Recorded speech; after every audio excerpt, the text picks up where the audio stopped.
How are you? I Okay. think we're getting more people, but I don't actually have a final count. The other day, it was last weekend, it was 12, I think, but Yeah. we'll just give it a few minutes and then we won't wait too long. But we're just chatting with our friend Stephanie, who's a chef who is now in London temporarily. But where are you and what's your name? Susanna. Okay. Hi, Susanna. Hi, I'm in New Jersey today. Okay, great. Okay. Good. Where are you guys? Brooklyn. Bay Ridge. Yes. How's the weather out there? It's okay. It's nice and sunny today, actually. Well, I mean, I think that's a feature of New York that even in the wintertime, we get beautiful sun. Right. So it's cold, but you have the warmth of the sun on your face. True. I was in the city earlier today because I really live in the city, but during COVID, I've been out of the city. So I went to my apartment and I noticed that the river had no ice in it. So I was happy to see that. That's changed, right? Yeah. It looks like, not spring, but like it could be on its way. Yeah, maybe. Okay. Hi, Nancy. Nancy's coming in. Okay. Yeah, I mean, we don't see Nancy's video yet. Yeah, we have a few minutes before the official start. We don't. Hi, Nancy. We don't exactly. Hi, Nancy. How are you? How are you? Oh, we have 1 minute for the We're official just chatting start, with people who are on, so it's good. We'll wait till officially 2:00 and then we'll. Yeah. We got a lot to do today, so I don't want to. Yeah, you got an ambitious menu there. I know. Going on. Back and forth. Well, we're There's two of us. Well, yeah. So like tag team it. I And, call it Kathryn the Jessie show. It's like okay. Patricia. Oh, Patricia. Hi, Patricia. She has her background with the giant macarons. No, at one point Patricia was talking about. Patricia, are you cooking along with us? I am gonna assemble the bacon peel, banana peel bacon. Oh, we But have a figure. Hi, Ellie. Hi, Bay. Well, that's fun because I knew when you asked the other day for the recipes early that you wanted to make something. I wasn't quite sure. I know. I got a couple things in mind. Yeah. Actually, we thought of making it a cook along with us class, but this is way too aggressive a menu for anybody else to keep up with this nonsense. So, hi, Ellie. Hi. Hi, everybody. How you doing? How are you? What a lovely surprise. Nice to see you guys. Excited about this. Yeah. Okay, so I'm just going to get started. I mean, like most of you know what's going on here. I mean, I don't know if Stephanie knows everything. So Stephanie goes through down to Scaffier, right? There's a committee called Green Tables, which tries to help educate people in the world about, sustainability and the earth and everything. And we had some very interesting seminars. The most recent one was fermentation, I believe. That was great. Yeah. Right. And then we have the next one coming up. The Green Tables is on for Earth Month, and it's going to be a panel of farmers. So look out for other, things that we have going on. But we wanted to do something maybe once a quarter since events have gone online. So Jessie and I were just talking like, what could we do as a class? And so we came up with a class focusing on, using food more effectively rather than just composting or certainly not letting it go to waste. And that's what drove this menu today. But I really wouldn't want anybody else to try to do it all in this amount of time. So, and then sometimes we go faster than we think. So we've got lots of time killers. And I even have a pineapple. If you need me to start throwing it in, I'll make pineapple leather and tea as an add-on, and could always share any additional recipes with people afterwards via email. So that's, and you can always do mise en place ahead. Yeah, we take things to a certain point. We're mostly mise en place ahead because we're together. So so let's start. So one of the things that we do each year, that's not a COVID year, is go take people to France to work with people who have, it's a hotel, but it may as well be a farm, where they've been in operation about 25 years. And I wrote their cookbook for them about 2 years ago. And one of our dear friends there is one of the two chefs there, Bernard, and he's from Brittany, and he's always grown up in a family making like elderflower lemonade, and like he's always picking things and like fermenting and making drinks and We're using jams, and he makes all the jams for the hotel. Or uses peonies to color lemonade. Yeah, the Yeah. poppies. Poppies, So poppies. he's just always repurposing and using flowers and plants at all times of the year that it's available. So one of the things that I wanted him to do early on, because he always makes all the hotels like breakfast jams, was to make jams with the students, right? So Jessie just got the book. So this is the picture of the cookbook that we did for them as a 20th year celebration at the end of 2019. But the jam recipe is not in here. But Bernard does the craziest thing to make his jam gel, like where all vegetables and fruits have pectin to a lesser or more extent. When you like cook something like pear or apricot or guava, it's so high in natural pectin, it's just going to gel on its own. Now, if I wanted to make like pâte de fruits with it, I'd have to add pectin to be able to, get it to, sorry, Margaret, we just admitted you. I'm taking this on so that everybody can just get on. I'm sorry, I didn't know the waiting room was on. I apologize, Margaret. We were just talking about how most people set jam with pectin. And like, if you ever, I remember making strawberry jam as a kid and there's no pectin in strawberries. So you have to always add pectin, but other ones you don't really, not to make like a jelly or a jam.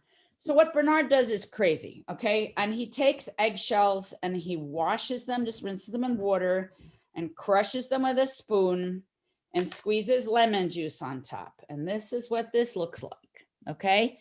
Now I did it yesterday morning. I have some like time lapse pictures. When you first do it, the eggshells are on the bottom and the lemon juice is on top. And what happened over the next 2 hours is the eggshells float and calcium citrate is starting to form from the citric acid and what's in the eggshell. And that's that white opaque liquid at the bottom. And this is going to be an alternative gelling agent to pectin for a jam. And this is literally what his family's done for generations in France. And the jam and the jellies taste exactly the same. I mean, you wouldn't realize when you're eating it that it didn't have like either natural pectins, which obviously we're not taking those away, but added, pectin from either citrus or apple, which is commercially produced pectin. So what I'm going to do with this, okay, is I'm going to strain it out. So I have a strainer and we're going to put this into our jam in a little bit. And we just don't want to eat the eggshells or anything. So I have a container here and a strainer, and I'm just going to scoop it out. And all it is just literally lemon and the eggshell mixture. I don't know if anybody's ever seen this before. Never. Like, when Jessie and I were like looking around like ideas for the menu for today, we were like, well, what could we use? And I remembered, Bernard's eggshell mystery jam. So I wanted to share that with people. And do you know that in actually researching what people do with eggshells, some people eat them. Do you guys eat eggshells? Like literally, if you start Googling this, I swear to you, you're going to find this fairly quickly. It's like, oh my God. Not on purpose. It's like, yeah, not on purpose, right, Patricia? It's like, okay. But like, this is fine. It's a very opaque, kind of a cloudy liquid, okay? So what's going to happen to make the rest of the jam is we're just going to take some fruits. So today, I mean, believe me, trust me, yesterday I couldn't even find anything. There's, totally out of season strawberries. I could have used like canned apricots. Sometimes I drain off the excess syrup just to use those because those are available year round. I have blueberries because I could not find raspberries. Both raspberries and blueberries are actually fairly high in natural pectins.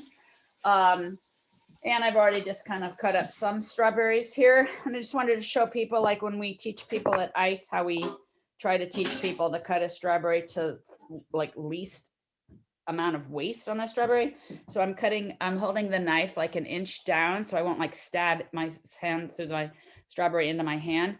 And then I'm swiveling the strawberry. It's on a 45-degree angle of the knife. And I'm just coming around.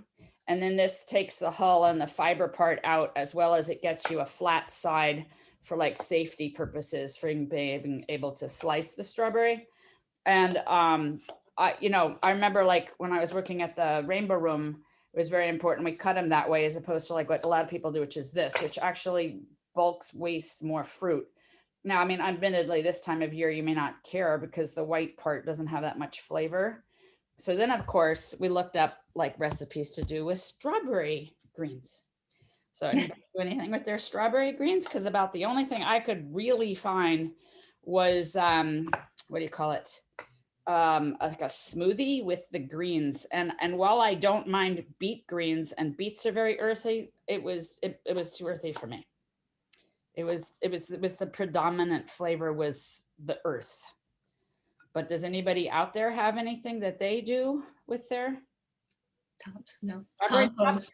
Because I can tell you, what I've been telling the students lately, you know, ever since like, what was it, 3-4 years ago, Jessie? When was the NYU, no, the New School Conference that ICE had on the zero? On the zero waste, yeah. Yeah. Oh, that's like 4 years, 4 or 5 With years. Yeah. the Kura, right? Yeah, So that was several years ago. And ever since then, you know, I've been trying to just be more conscious teaching about waste, because I really believe in the time frame of people who are like in a culinary school now. They're just going to have to like do more kind of like repurposing of things, you know, so that they don't just fill up the world with landfill and methane gases and things. But anyway, so I've got the strawberry sliced. I have some blueberries. They're all washed. I just, you know, I get bored. So I like to make like spice jam. So I'm throwing some cinnamon sticks in and some star anise. But you could use ginger or like orange zest or something if you like that kind of thing. And, you know, I'm sure you guys all, you know, don't waste vanilla beans, but we have some vanilla sugar here, which I don't know if you've all made, but like when we use the vanilla beans, once we wash them, dry them, and then you can put them into, well, you can either put them into alcohol and make something like a vanilla extract in about 4 or 5 months, or into sugar. And then I food process them and then strain it. So you just get like little tiny bits of the vanilla, which certainly I don't think will do the jam any harm. So what I'm going to do is I'm going to just kind of start to heat this all up together, everything except for the calcium citrate. And we're going to get it to gel. And then, you know, we can talk a tiny bit if you want about like what I do, at least for sterilizing bottles and things like that, if you want to, but I'm going to get that started. Jessie's going to start to talk to you about gravy, and we're going to go back and forth down sort of like the agenda here. Banana peels. And she wants to marinate the banana peels next. And I just want to just tell you that we usually would be serving like red-eyed gravy with like ham steak. So we have a ham steak.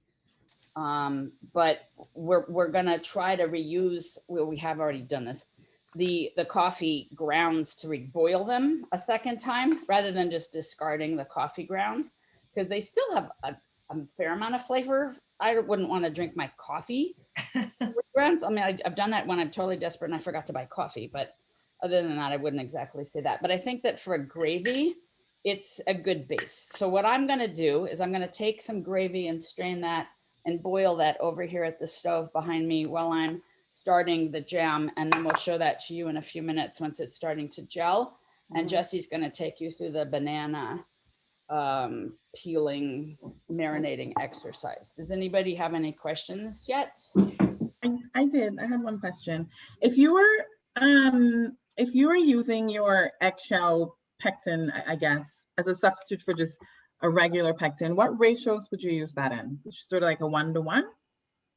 No, it's not. I actually called Bernard and I asked him what he uses, and I told him I wanted to make it with strawberry and raspberry.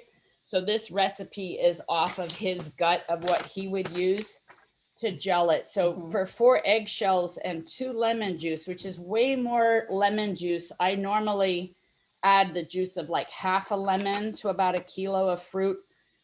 I like the balance of the acidity, and also it activates the natural pectin. So I always use some lemon juice, but this is way more lemon than I would normally include in a jam. But this is for about 900 grams of fruit, or 1 kilo of fruit. So that's more, you know, Stephanie, because if that was pectin, that's definitely not 1-to-1.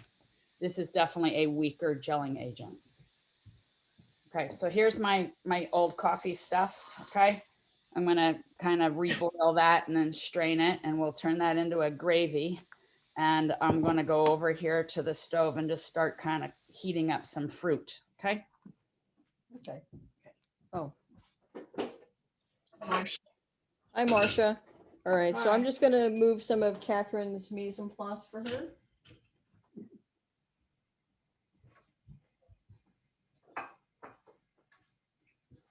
Here. Okay. Okay, so I always find it interesting. I usually, if we were not in this COVID time, I would be teaching in person at New York City Tech as an adjunct.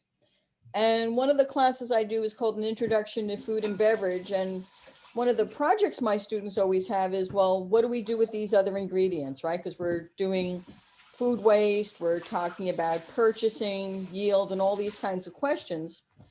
And so over the years, I've had some interesting things, such as what to do with mango pits, what to do with avocado pits. So we were looking at banana peels, and it's kind of interesting, if you marinate them and season them just right, they actually can take on the flavor of a bacon. So I'm just going to tilt the screen down so you can see this. So I have a banana peel from this morning's yogurt. And I'm just going to pull it apart. And I also have a plantain that was very ripe, and we're going to use that too.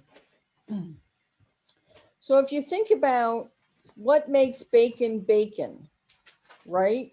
It's what, a certain smokiness, a saltiness, and a thing that we kind of associate like a porkiness. But sometimes we can eat things that have not real pork, right? Like we have turkey bacon and all these other fake bacons, right?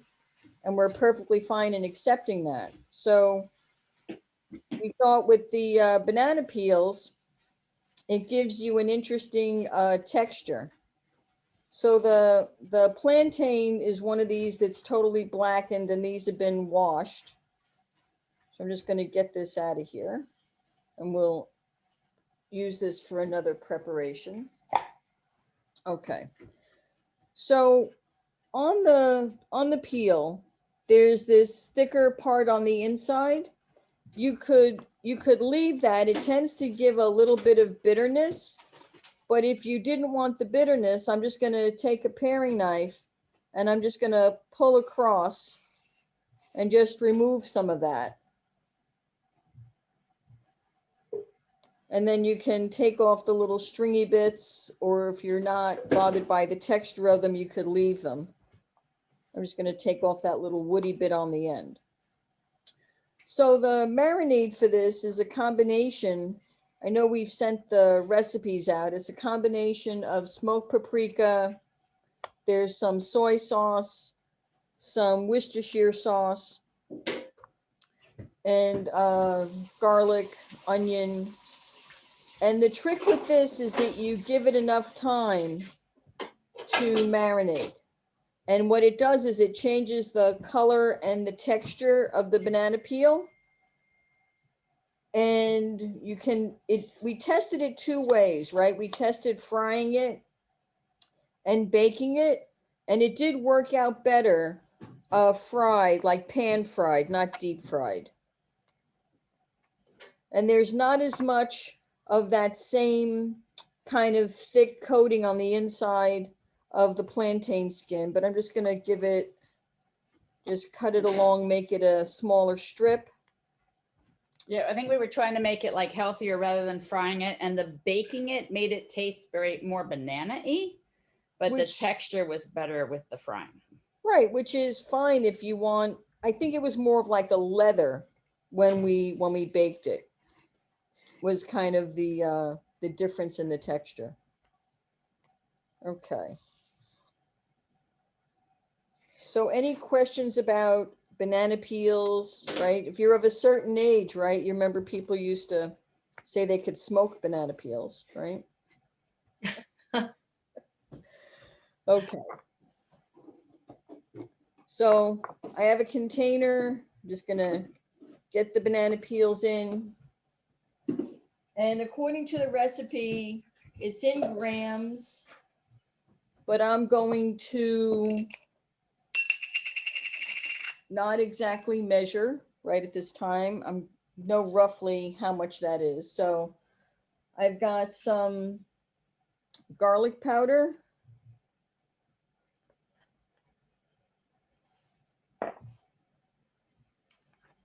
And anybody who's ever studied German cooking or baking, there's a specific word for when you take something with the tip of a knife. It's an actual measurement in Germany. Just kind of funny, right? The knife tip. I have a nice Spanish smoked paprika.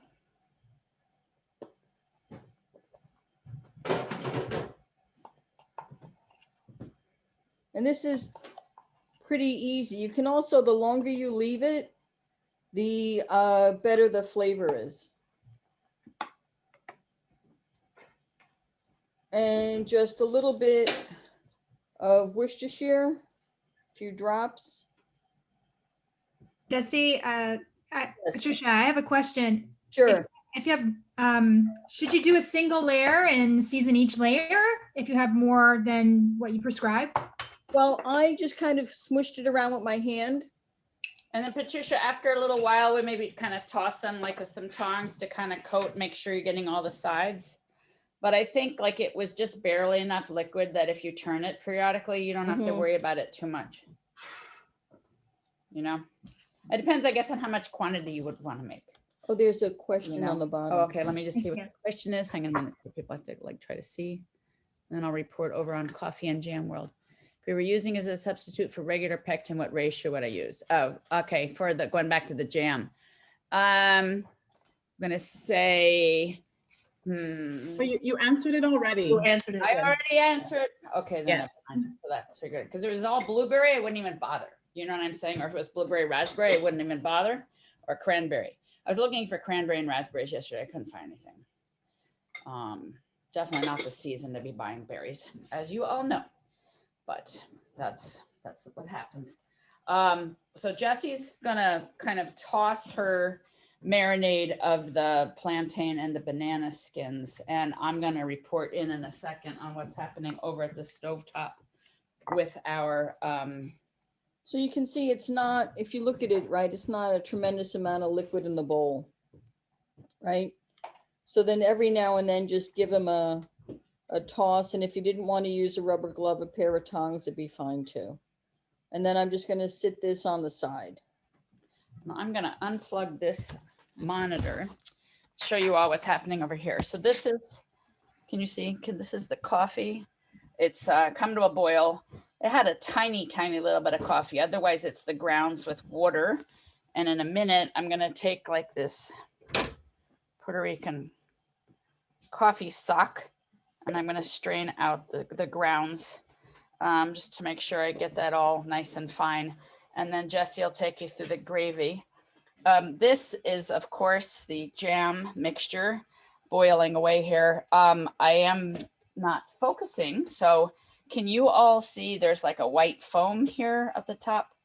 Those are impurities from the fruit or even from the refined sugar, like the vanilla debris. And if you want a clear jam, for example, like if you strained your fruit and you want it clear, you want to skim off this foam. So I have a spoon. Can I have the slotted spoon, Jessie, which is with the tools? And then you take this and you take it off and you put it in a container. If you do that more scrupulously as it comes to a boil, it helps ensure a more clear result. And I missed part of the horizon, but we can continue that now. Now, Jessie and I were talking before we started this whole thing. When you make jam, I mean, it's kind of stupid to start with good fruit. It's a very good use for things that are about to die, to try to give them another life. The thought is from people who make jam and sell it, that if you bring it to a boil, you're helping to pasteurize it and kill off any bacteria or whatever that's going to cause trouble. So while I have sometimes problems persuading students to not throw away bad berries, we used to always freeze them when they were dying. And then when you had a chance, could make like a pâte de fruits with it, or a coulis, or a sorbet. Although a sorbet was never my favorite, because I think that by mixing all the fruits, it was never my favorite flavor. Whereas I don't mind mixed fruit for like a jam or a sauce. Okay, now how far are we going? Okay, I'm going to show you something in terms of its temperature.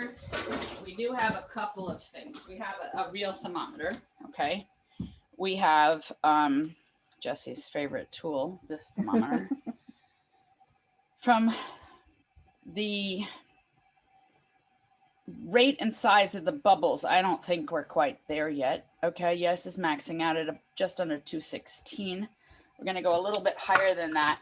One thing you can tell if you cook like enough syrups, whether it's fudge or just sugar syrups, the rate and size of the bubbles tells you something about the temperature that it's going to set at. So we want something just about like the beginning of softball. So if I take it and I put it here, I can see what its texture is really going to be like, you know, and you could see, I think that it flows a lot. So that is too thin for like your toast. Okay, that'll just make a soupy mess. So we want to go until the texture you would want to see on your toast. The jams and mixtures all will get thicker as they get cool. So sometimes people overcook it here. I have seen people, for example, make a caramel with the sugar by accident with the raspberries, and it made a really great raspberry flavored caramel jam. So you don't even have to necessarily waste it. I mean, I wouldn't want to burn it. But every time we check, a little bit more water will have cooked out, so it will tighten up. And it's getting there. Now, from a shelf life perspective, if I was selling this, I would want to do slightly more conservative procedure. I would have no qualms personally, you know, washing the fruit and then saving them as they're starting to die in the freezer, and then cooking it like I said. Okay, just exactly the same as I said. But I'd bring it to a boil, turn it off at the first boil, let it sit for about 10-15 minutes, and then reboil it. And what was taught to me anyway, this is from somebody who is one of the highest ranked pastry chefs in the world. They're a moth, the ones who wear the collar of the flag of France on them, and also somebody who's the only French female pastry chef I've ever met, Christine Ferber. They call her the Queen of Jam in France. And she sells predominantly to Japan. She's in Alsace. But she had, at the time I took a class, maybe 10 years ago at French Pastry School in Chicago, she'd written 17 books on jam, one of which was the industrial manufacturing textbook. So like she's considered like one of the world's leading authorities on things like jam. And this is like the kind of procedure she would do, is the double boiling. Just gonna see how it is. It's still a little tight. So I'm just gonna let it go a little bit further. And, you know, based on what kind of flavor things, you know, like after you've made one the first time, you could say, oh, that was too much cinnamon for me. And you could be hauling that stuff out. I like the flavor of like star anise. So I'm actually probably going to leave mine in there, even when I put it in the jar, just to be able to kind of keep flavoring it, like with residual carryover heat kind of an idea. But basically you could, if you wanted a jelly, can you see how I have bits of the fruit that have just broken themselves up more with the boiling process? You could strain it. Now, if I was going to strain it, I'm going to show you the size strainer I would use. For like a jelly, right? I would use a fine mesh strainer, and then it's pain in the neck, all the seeds get stuck, but it makes a good kind of result. When you strain the fruit out, it's ridiculous. The cost, what that does is waste it, both in terms of the quantity and then just the yield. It's insane. So what I do, if I wanted some texture but not like all the seeds, is put in about a third of the mixture back after it's strained, always to help bulk it up and not waste the food. And I'm not even doing that today because I want to have all this texture and not waste any of the food. You can see from the volume, like it's cooked down the water quite a lot. this bubble size looks pretty much the same to me, except for around the perimeter. Some of them are getting bigger. That is a sign it's entering the next stage of evaporation out on a candy thermometer. So I'm just gonna see, okay, it's a little bit tighter still. So I think the next couple of times we get there, I'm gonna check it. I'm gonna come back over here for a minute. We're gonna do the rest over here. When it comes off the heat, I could take like tongs to get rid of the cinnamon sticks or the star anise. I chose not to strain it. I would have strained it after the first boil. The first boil loosens up the fruit, makes it easy to strain it. In terms of like pasteurizing and stuff, what a lot of people do, like Christine Ferber, is wash the jar and then put it in a 220-degree oven, which is above boiling. So you could boil the jars, but you can also sterilize a jar in the oven. But from what I've seen, people are still boiling the lid, okay? And then hot seal it. And then I let it cool like upside down to create the vacuum. But if I was selling it, okay, well, first of all, I'd send it out for a shelf life test, but I would water process them first and then cool them upside down. I don't know if that made sense to everybody, or if anybody has a question. Well, I'm just gonna bring over the fruit when it's just about done. Jessie's gonna talk to you for a minute. Okay, you wanna start the, Jessie's gonna strain the coffee, I think now. Let me just make sure, can you guys see? Can't quite see what you can see. I'm gonna get my calcium citrate back and my spatula. And I think this is okay texture. Under the theory, it is gonna keep tightening up. If you want it tighter, you just keep cooking it. You can see, I think that it's like, it's went way up here and it's cooked off quite a lot of the water. I did want to mention, obviously from like a preservation perspective, the more sugar in something, the longer it can last as a preservative. But the crazy thing about that is Americans hate it. Like we like pollen or all fruit, you know? Does anybody know in France what the law requires the ratio of fruit and sugar to be counted as jam versus a compote or conserve or some other kind of a word? 1 to 1. It's not funny. Way more sugar than we'd ever do. I never go more than 1/3 sugar by weight. So I would personally store it in the refrigerator. And it will last a really good amount of time in there. Okay, so I'm just gonna put this into jars and we'll just do that with a ladle at the moment. If you do wanna have it sealed, it's important to not have like the drips of the fruit here, because that helps not create a good airtight seal, okay? So sometimes like with a wet paper towel, I would clean up any kinds of drips. So Jessie's going to talk you through the gravy part now that we have the Chef Kathryn. Yes. Hi. So I only had my eggshells in the lemon juice for about 18 hours and they didn't look as opaque as that, the juice. Does that mean that it's not usable? I should have let it go longer? Do you have something falling to the bottom, which is, yeah, I think my little ladle is somewhere, Jessie. I don't know where it is, but is it, I think that's okay. Do you, mine's been a tiny bit over 24 hours. I would say it's been about 26 hours. yeah, but I do have like the white residue at the bottom. So that's probably what I all you want. You're just going to strain off the rest of it. Mm-hmm. Got it. Okay. Thanks. Yeah. So I know it's fascinating, right? The eggshell, watching the lemon with the acid, and you can see bubbles. I took like a baby video. If anybody wants, I can send it to you. It's like, it's interesting. It's very, very interesting. Kind of watch it. I was trying to, like Jessie was saying, we should do like time elapsed photography or something. But anyway, so the going back to the what?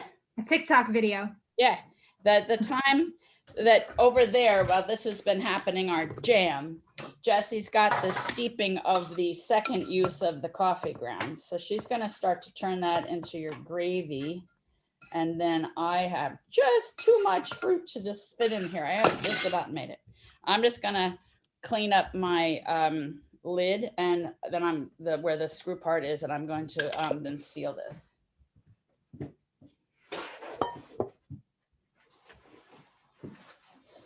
I have another question too. If can you use other berries aside from raspberries, like blueberries? Yeah, I actually did use blueberry and strawberry because I couldn't find any raspberries yesterday. Same. Okay, thanks. Considering putting pineapple in, but I didn't do that, Anya, because that wasn't a berry.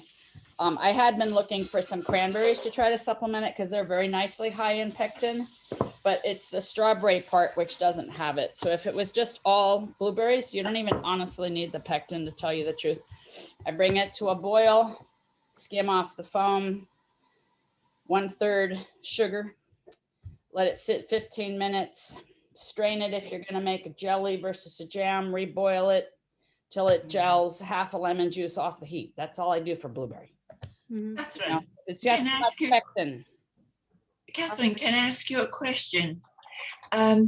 When I was trained to make jam, we also did a flake test, stirred with a wooden spoon, lifted it out of the jam, and the jam falls. Yeah, and you know that it's ready to set because thicker skins take longer to release pectin in the acid. That's interesting. Yeah, I often do like the sheeting test on like a spoon, and it just starts to like fall here when it's going to be thick enough that it will set up to the right viscosity for what you want for a jam. Right. Yeah. It's a good, I mean, our ancestors with honey and fruits from the forest made something a long, long time before any kind of refined sugar was available. And you don't need a thermometer. You need your eyes. Your eyes are talking to us. And another thing was to put it on a saucer and to wait for it to set and press to your point and see the wrinkles in the surface. Yeah, you can even put it, I put a lot of syrups into like ice water to also see like what it's gonna do, because even not waiting that time, Margaret, you can just sort of see what it's gonna do. So our eyes are like the best tool we've got for this kind of cooking process. That's for sure. Okay. All right. So I have here our leftover coffee grounds that were reboiled. And I have one of my favorite little tools is a coffee sock for making Latin coffee. And I'm just gonna pour it into this container and get these are our second use grounds.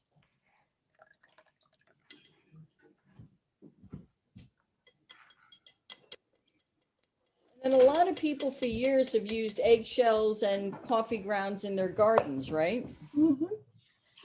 So that's also another use for this. After you've used the coffee a second time, you could give them another life a third time around in the garden. So red-eye gravy is kind of an interesting thing. I am not from the South, right? But I kind of came to this gravy later in life with different people I've worked for over the years. And there seems to be some discussion about, well, where did it come from? Why is it called red-eye gravy? Is it red-eye gravy because the fat and the coffee, the water in the coffee and the fat separate and it looks like a red eye when it's in a bowl? Is it a red eye because the coffee keeps you up at night, right? All sorts of stories. And there's also some discussion about, is it just the coffee and fat from, let's say, something that was cooked in a pan, like a ham steak? Is there a roux added, like not a classic roux, but let's say lard and flour to make it thicker, right? Or is it the classic, like the Appalachian, very thin, watery type gravy that then if you had a biscuit, you would soak the biscuit in it to give a dry biscuit a little more flavor? So I have about, well, let's see what we have here. Well, we have almost half a quart of coffee, and I'm just going to put this to the side.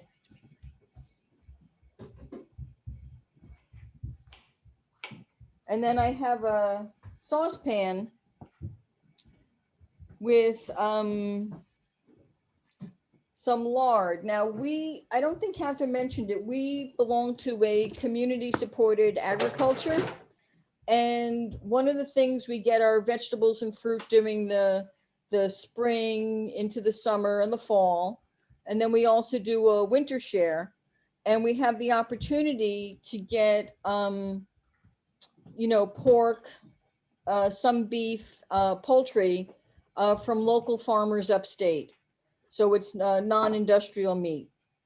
And one of the things I do is I also get, like if we get a quarter pig or something, I will then render out the lard so that we have this in the fridge at all times should we need it. So what I'm going to do is I have some of this lard. Another nice thing, lard, it's interesting. It has, and Ellie might know more about this.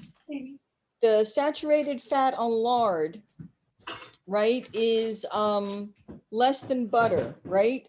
But it is much higher than olive oil. I believe that is true. Yes. Right. So in one way, if you're dealing with a saturated fat, you could have a saturated fat like this. In France, they chill the lard and they make something called sandu, which is this with salt, pepper, and other herbs. And they spread it on bread, like to have when they're having radishes. They will have sandu. And the first time I saw it, I was like, oh, lard on bread. Wow. Kind of like horrified and thrilled at the same time. But anyway, so we always have some lard in the fridge, and we always have some duck fat. So what I'm going to do is I'm going to sear a ham steak we have, which is from a local farm. And then I'm going to start the browning in the pan. And then we're going to deglaze the pan with the coffee.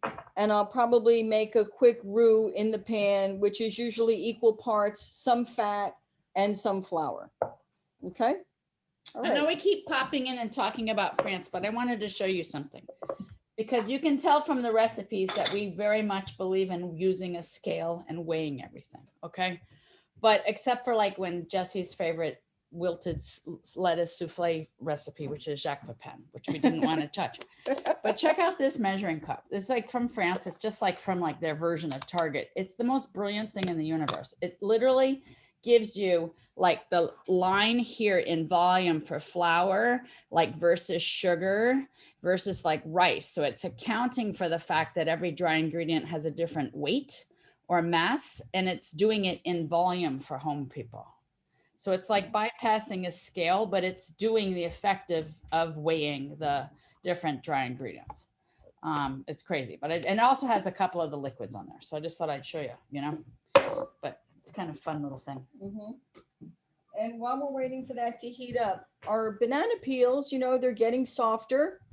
They've soaked up some of the liquid, right? And they can just hang out for hours and they'll be fine. Now, I know I want to look ahead here, and I have some washed beet greens, and I'm going to chop them off the bottom of the beet, and we're going to start to blanch them. So most of the time, honestly, Jessie blanches everything if I can let her, but I'm the one who's always like, just not bother. So we thought we'd show one with some blanched greens and some not. Obviously, if you want the vibrancy of your colors, lock in your chlorophyll or whatever, you want to always be able to blanch it. But I'm just going to cut this into a couple of smaller pieces with a chef knife to be able to fit it in a pan. And then I have the water boiling, and I'm going to just add a little tiny bit of salt. And we're just going to then scoop them out with like spider or something, and just rinse them in some cold or ice water. So I'm just going to do that while Jessie's starting her ham steak. You need me to hold over there the ham steak? I will bring it over. Does anybody have any questions? I realize I see a question out there. Sorry, it's like really hard to see that at the same time as the computer is up. Did we catch up on this? Would this work with duck fat? Yes, it would absolutely work with duck fat. We always have duck fat in the refrigerator. Tell you the truth, Jessie has like a zillion other oils always at all times. Like if she used one for like, I don't know, chicken or something, right? She strains it in a coffee filter, and then we freeze it. So like the freezer is full of usually like different fats, like duck fat and maybe rendered lard, but you know, olive oil that was once used with fish or something like that, you know, so that we're just repurposing the oil a couple of times. Yeah, as long as it doesn't hit its smoke point. As long as you're not trying to mix and match, you know, that kind of thing. I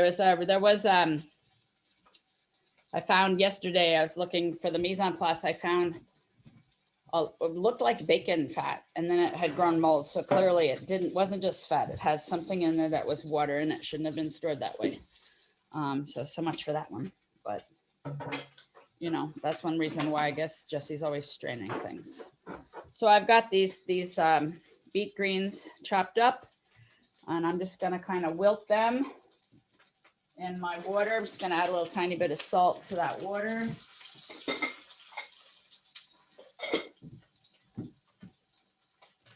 Jessie's cooking the ham steak.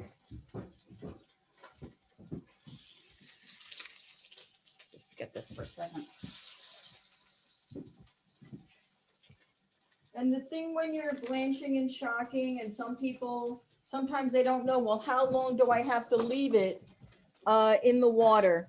And a good test for you is when you first put it in the water, make sure that everything is submerged, like move it around a bit. And just literally just pounced it down with the spider. And then you're going to notice at some point it goes from looking sort of dull green to more vibrant. I'm just going to give this a turn. I think I just did that. Oh. How long do you want this in here? I think it's done. Okay, I'm going to just take the spider. I have some cold water running over here. I could go get some ice. Sort of really stop the cooking process. Sometimes if you're blanching a ton of things in a home refrigerator, you might actually be running out of ice. So, I mean, they've been doing it for a while with just cold water. So usually that'll work, especially if it's not too big a quantity. And then we'll let this be in the cold water. If the cold water doesn't feel like it's that cold, I'll just keep running it in there or strain it out and then just start with a new bit of cold.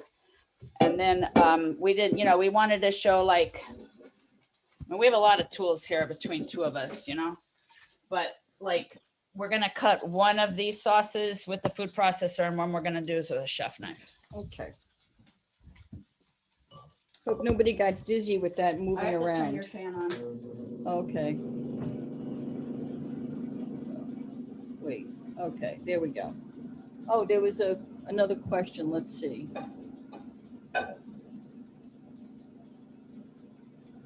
Oh, yeah. Okay, we answered that, the duck fat.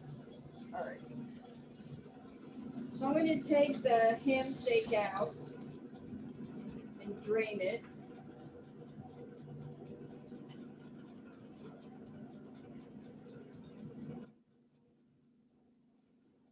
And then I've got some flour and a whisk. Do you want to? Oh, is that yours? What's that one? Yeah, I got to bring this monitor back over. So Jessie's got her rendered ham fat, and now she's just making her flour cook a little bit. And here, whisking it all around, of course, so it won't get lumpy. So roux is a very interesting thing because anybody who cooks, you know, you never want to get this splattered on you because it really retains heat and it burns, really burns. No, I mean, if this was something like bacon and you had more dregs from the pan of the meat, you would keep them in there, right? Right. What about aromatics? Would you put them in now? Yes, if I had aromatics. So how far you take a roux, the browning of it will affect the thickening power of it. So a lighter roux, just so the starches begin to gelatinize, has the most thickening power. So in like Cajun cuisine, when we have a brown roux really, really dark, we lose the thickening power as the starch browns, which is why in those dishes they have to add either like filet powder or use okra as the secondary thickening agent. So you can't smell this, but what's happening here is that I have the aroma from the lard and the ham.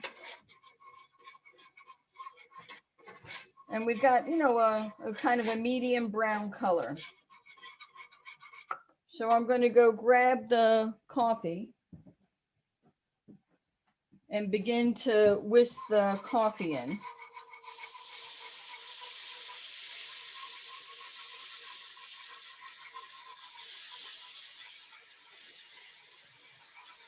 You kind of hear the sizzling.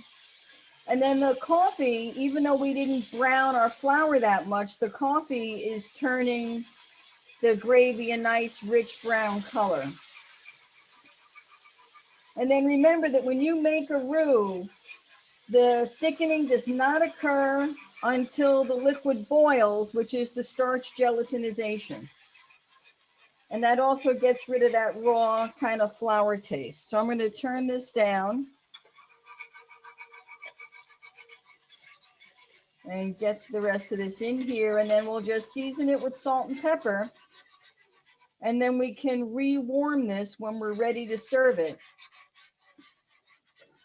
Right? We don't want it too gloopy. We always joke, you know, I like bechamel, and Kathryn hates bechamel. It's like the dreaded bechamel sauce. So I guess I like coffee. right. I like coffee bechamel. But I think the thing is, if the sauce is too gloopy and thick, right, and if it hasn't been properly cooked down, that's when you get that raw flour flavor, and you also get just that thickness, which can be unpleasant. All right, so nice together, emulsified. And Okay. some salt and pepper, And right? salt and pepper. Okay. Any questions before we do anything else? You guys are all holding in there. Kathryn, I'll just add just a rider. I've seen this technique used in Sweden, where when they cook a lot of lamb, in the last 30 minutes of cooking, they'll throw a cup of leftover coffee over the surface of the roast. And it cuts back the incredible lamby flavor, which some people find not pleasing. And it also gives a great base for the gravy that you're showing. That make it interesting, a study if that's where the history of it comes from. Well, there's also something interesting about lamb when people don't like the lamminess. Mm-hmm. And that has to do with two things.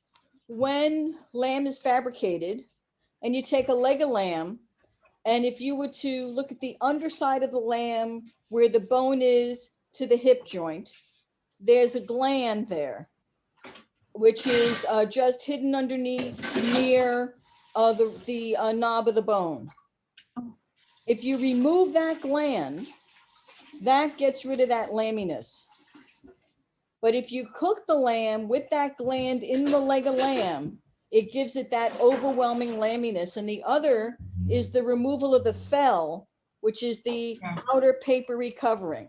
So if you remove the fell and remove the gland, the lamb does not have the lamminess if one does not like lamminess. Or a young lamb. Or a very young lamb, yes. Mm-hmm.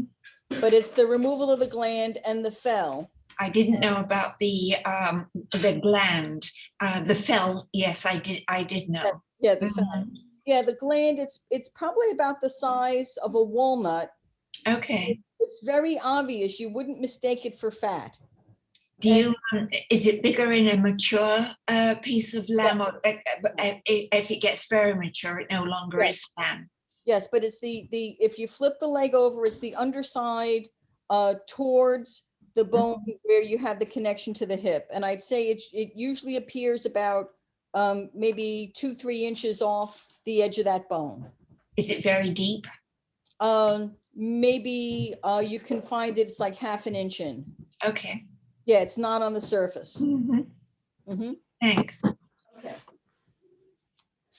Okay, so the just to return to the beet greens to tell you where we're gonna go with those eventually here. We've got some parsley washed, and we've got a recipe somewhere. I can't remember what that's in that recipe, Jessie. Where is that recipe? The Gremolata recipe. Mm-hmm. Well, anyway, oh yeah, the lemon. We've got some lemon. We need to zest and juice.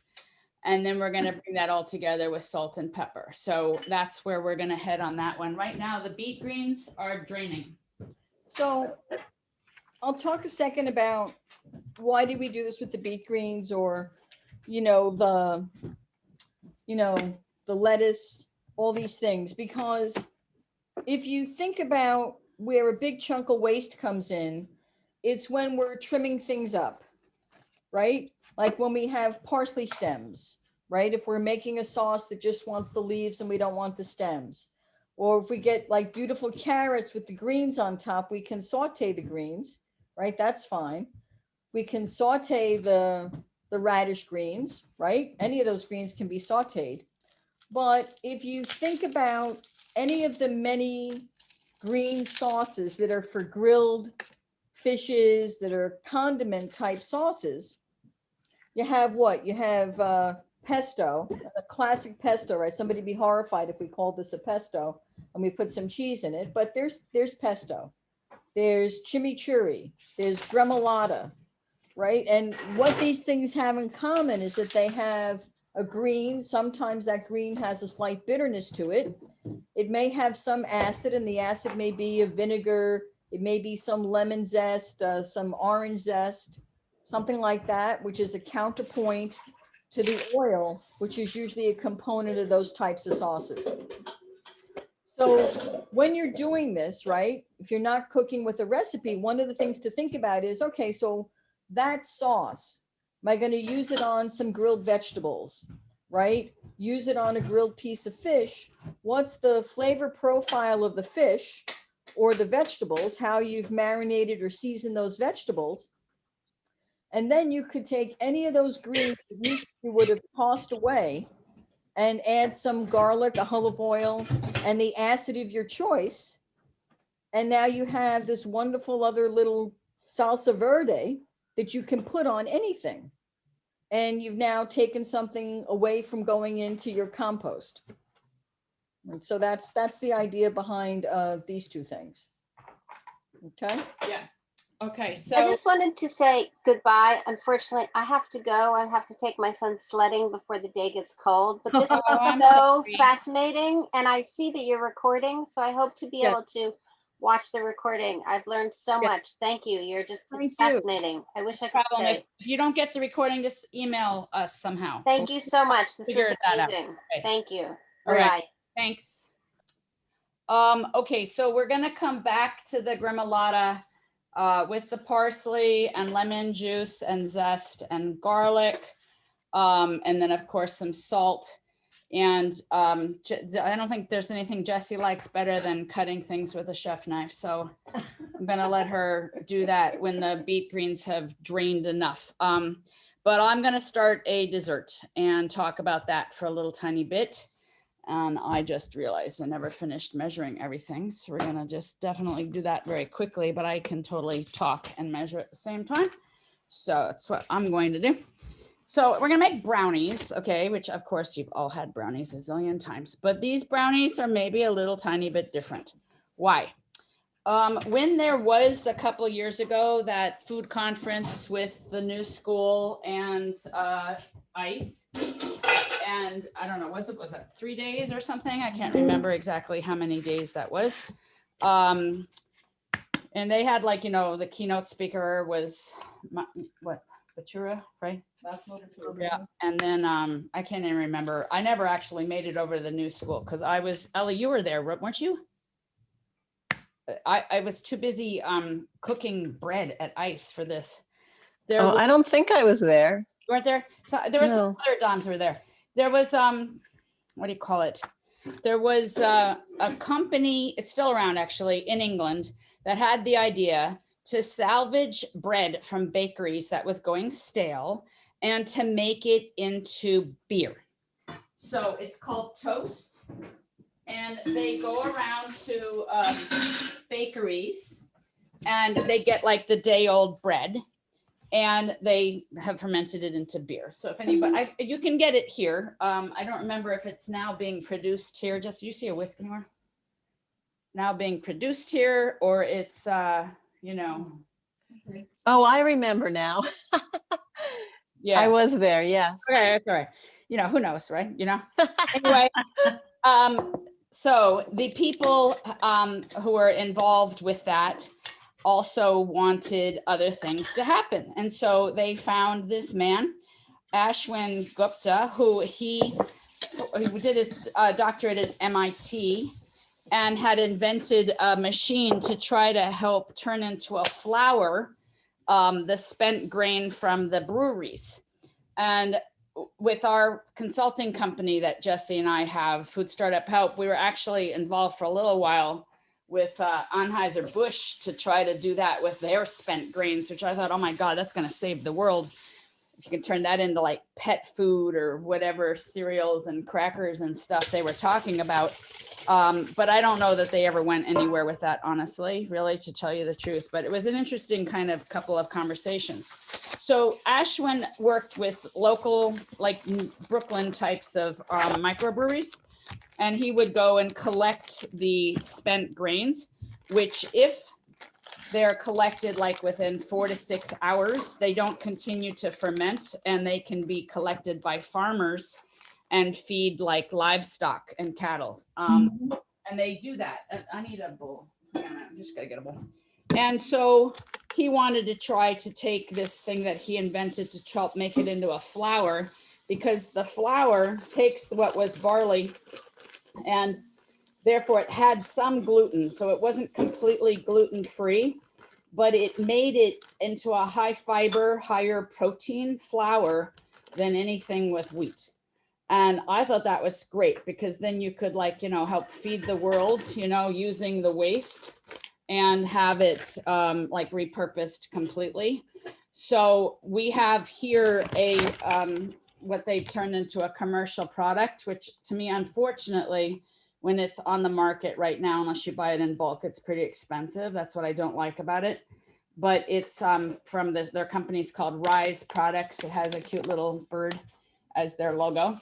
And the original ones were all like porter, or there was like different flours from different types of beer, like ale and things like that. So what I did was at ICE for that conference was trying to figure out like, okay, what would be the best thing to do with like porter? So I was doing things like with stouts and stuff, like with chocolate and, you know, strong flavors, you know, and then like lighter flavors. I know we made like even a beer bread ice cream. We definitely made yeast rolls. We made lavash, blondies, brownies. They worked with some other chefs to do like pancake mixes and cookies and things. So, I mean, it's pretty good, but like, it's like it's got, I mean, Ellie can tell me, but Ellie, you ready? You still there? Out of 28 ounces, 28 grams, excuse me, 12 grams of fiber. Oh, that's a lot. So, yeah. And the protein is 5 grams out of 28. So it's better than flour, you know? Yeah. And the flavor maybe is too strong to use in everything. You know what I'm saying? This is what they did was, when they commercialized it, they blend things, because one of their original problems was getting enough spent grain from one type of brewery so that you could have a consistent flour product out on the market. You know, like it didn't taste like this type of beer one day and another type of beer next week. So that's what they did. And so I'm just trying to measure this, and we're just gonna have, so far I've got some eggs and vanilla and brown sugar, like you'd start any brownie. And now I'm gonna put into here 240 grams of this spent rice flour. And I don't know if you can see, it's kind of light brown. It's very fine. They've got it very sifted. And by having it turn into a flour with higher protein fiber content, it doesn't ferment or anything, you know, so that 4 to 6 hour window of when they could get it to a farm to feed like cattle or whatever goes away. And it's got pretty good shelf life on the shelf. But I did ask them to get some gluten tests made, and I don't think it completely is like as many particles per million clear as like a, you know, what it has to be for somebody with actually like celiac, you know. But it doesn't, it starts as barley right before it's made itself into the beer, and then it's dried into this, but it's not like high gluten, you know, like whatever it was there, it was like very small parts. So as long as somebody can actually eat gluten, they're going to be fine. I'm going to add some cocoa powder. So I already measured that. But I really like it as a product, you know, I think it's an interesting product to introduce to people. So that's why for a while we were helping them kind of prototype different, you know, recipes and things like that, that they could feature on their website or on the back of the back packages and stuff for consumers. You know, I'm just adding a little tiny bit of espresso powder in because I like that in my brownies, you know. But how's everybody doing? Questions or anything? I'm going to stir everything together, except I'm going to put my chocolate pieces in at the end. So I'm just stirring here with a whisk. You could use a spoon. You definitely don't need a mixer for this. It's too small. And then I realized, like, you know, this says it's quarter sheet tray, which is what I'm using, but like you could use like a typical, you can almost use an 8 by 8 inch brownie pan. I would say by the time you get to like a lasagna kind of pan, it's a little shallow and it would change the baking time, but an 8 by 8 is pretty close in terms of what you need. So here's the mixture. And I'm just gonna put in my pieces, which could be any kind of like semi kind of sweet chips or whatever you've got. I think this is some Valrhona, but anyway. I'm just gonna put my parchment in the pan and we're just gonna bake it up just like a brownie. So it's like very simple to use. I mean, it's not anything other than working with a wheat flour. I'm gonna sprinkle a little tiny bit of finishing salt on the top before we pop it in the oven. But I don't know, has anybody ever seen that product before? I have. So I'm just gonna take my pan, spatula. Are you going to have some toast beer along with the brownies? You should, right? It's very good. I had it at there was a garbage and recycling and waste expo a couple of years ago in Brooklyn, way out somewhere. I can't remember where. I think we made the sample of brownies for that, Renee. Did you really? Yeah. Yeah. Okay. Well, I probably had one. I remember the beer though. Yeah, for a while they were doing a lot of expos, and yeah, that we would they would be like, can we get some more? And I was like, you know, you guys kind of like adding up a little bit too much here, you know. But it was fun, you know. Yeah, it was. And then you know, I'm happy that like when I call the CEO her name is Bertha, and I call her up and I'm like, can I get a pound for my demo? She just sends it over. She's extremely nice, you know. But I mean, it's kind of like get some fiber out of your brownies is pretty unusual, right? Yeah, that's true. So this is 100% barley. Is there nothing else in it? Yeah, no, it's 100% barley, and it's from the beer. It's also, there's not even any anti-clumping agents or anything. Mm-hmm. It's, the only thing, yeah, all of them are from the barley. It's not like they're working with other types of beer manufacturers. Yeah, okay. Is from Pilsner and IPA. Okay. And this is their flavor called Super Flower. And they had originally a couple going to market, and I don't know what happened to some of the others. Like they may have done some consumer taste panel kinds of things, and people said something like the porter maybe was too much or something. Yeah. This I would call one of their more neutral to medium strength kinds of flours. Mm-hmm. You know, from the ones that I was messing around with when like it was literally in the beginning, like Ashwin would go to a brewery and just bring it over like to ice, you know, like in like a paper bag. Really? I'd be like, great, thanks, you know. Oh, the salt, yeah. Okay, Jessie's gonna put salt on top. You want to use the Malden? Yeah. Okay. So a couple of years ago, we were in Ireland and we found this wonderful ice cream place. And they actually had a brown bread ice cream. It was amazing, Murphy's. Murray. And they also made a gin sorbet with rainwater. Oh, I Really, love it. really That amazing. would be great. Yeah, when we were Yeah, there, that sounds we had to fantastic. hit every Murphy's outlet while we were there.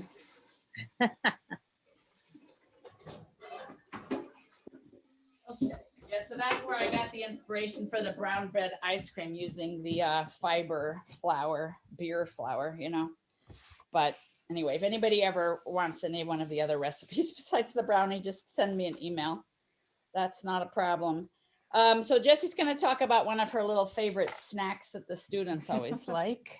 So at New York City Tech, they have a program where they bring high school students in to visit the classes to decide if they're going to take on a culinary career and take up that major. And I'm not sure why, but they seem to always find out when I'm teaching and they show up like groups and groups, like 20, 30 students at a time. And they just show up at the classroom. And I'm like, well, I have to give them something, right? That's the nature of hospitality, right? I can't just stand and look at them and answer questions. So I do this with students on potato day. Is we have many dishes they have to make, and then they're peeling the potatoes and you get all these potato skins. And oh, I realize I have the wrong peeler. I don't know if anybody out there is a lefty, anybody left-handed, because, well, I'm just going to use the other peeler. If you're left-handed, what happens when you use a peeler, you're going to wear down one side of it, and the right-handed person is going to wear down their side of the peeler. And if I pick up that peeler, it's going to shred. It's not going to peel a thing. It's going to look like I'm suddenly incompetent and don't know how to peel a potato. So if you live with a left and a right-handed person, moral of the story is have two peelers. right. So what I did is I took the peels and I let the students season them however they want. And we put them on a parchment lined sheet tray. And it doesn't have to be anything special, right? Whatever, you know, little olive oil, powders are fine, right? Cumin, some other spices. And you just brown them in the oven. They get crispy. And I tell the students, if you take the cost of the potatoes and the yield on the potatoes, and now you've taken the potato skins, you had a bar, you could make these a bar snack and somebody thinks you're giving them something really wonderful. And I was always wondering how like pre-high school kids and high school kids would relate to this. And they love them. I mean, they absolutely love them. And I let the students just season them however they want to season them. And you just got these peels with a little olive oil on a sheet tray with some seasoning. Oh, there's the blue peeler. So I'm just going to get these on here and kind of spread them out. And just some olive oil, salt and pepper. It doesn't have to be a lot of oil, right? So I don't even think you really need a recipe for something like this.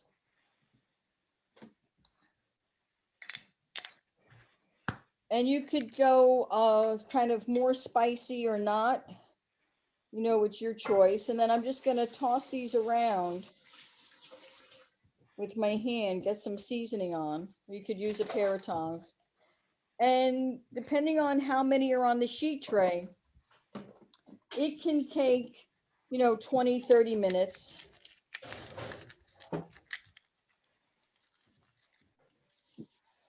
I'm just going to give them a little cumin.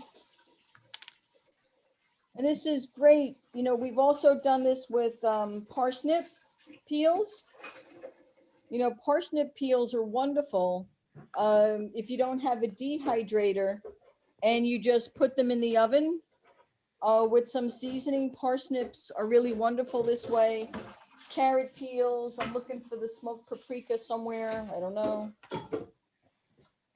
We're running back for smoked paprika. Or if you put, you know, you could even put turmeric on, any one of those things. So I'm just going to give this a little shake of some smoked paprika. So it's cumin and smoked paprika, right? You could do anything. It's a blank canvas, right? We're just going to get these in the oven.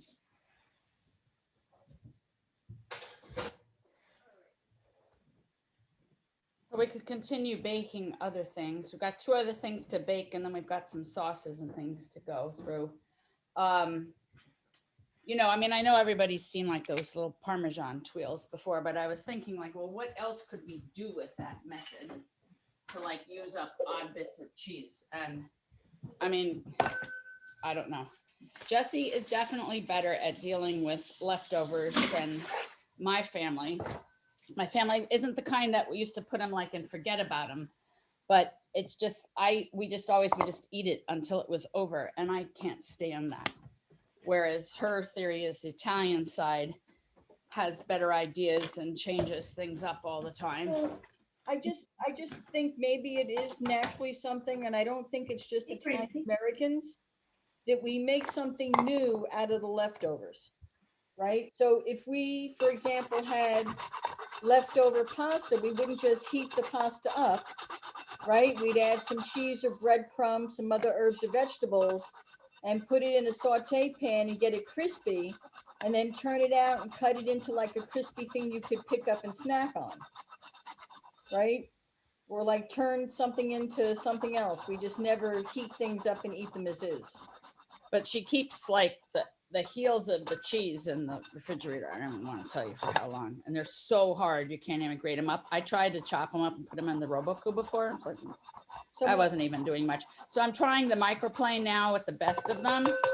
And then, you know, rather than just put Parmesan for a tuile, I was like, well, if we had leftover bread to use up too, there's really no logical reason we can't add some breadcrumbs. And then I also have like some old thyme leaves, and I wanted to give it a little bit of heat with some red pepper flakes. So that's where we're heading here. And we've got like a variety of weird old bread here. We've got old pita and a Palestinian tablecloth bread. So this is going to take more or less noise or not. I don't know. Here's Jessie at the food processor. And I'm going to make some like little tuile things on the silpat tray here in a moment, and just put those into the oven. Trying to make it a little bit more exciting than just using up the old cheese heels.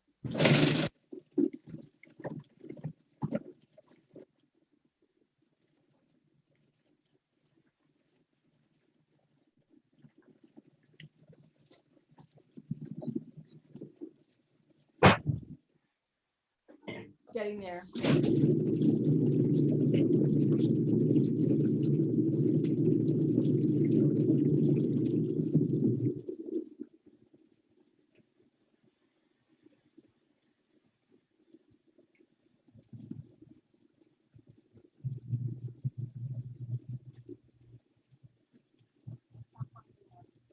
too bad. Okay. Get it really fine. We can use that also for the souffle if you want. So you have to have a lot of patience to do things like this. I have no patience. A little more. Yeah, a little bit more. They look like cracker crumbs now. Which this is horrifying to Jessie, but my family used to take oysters and cracker crumbs and make, what's that called? Like scalloped oysters, right? Anybody ever have that? Used to never do that. There you go. Use your old breadcrumbs for scalloped oysters.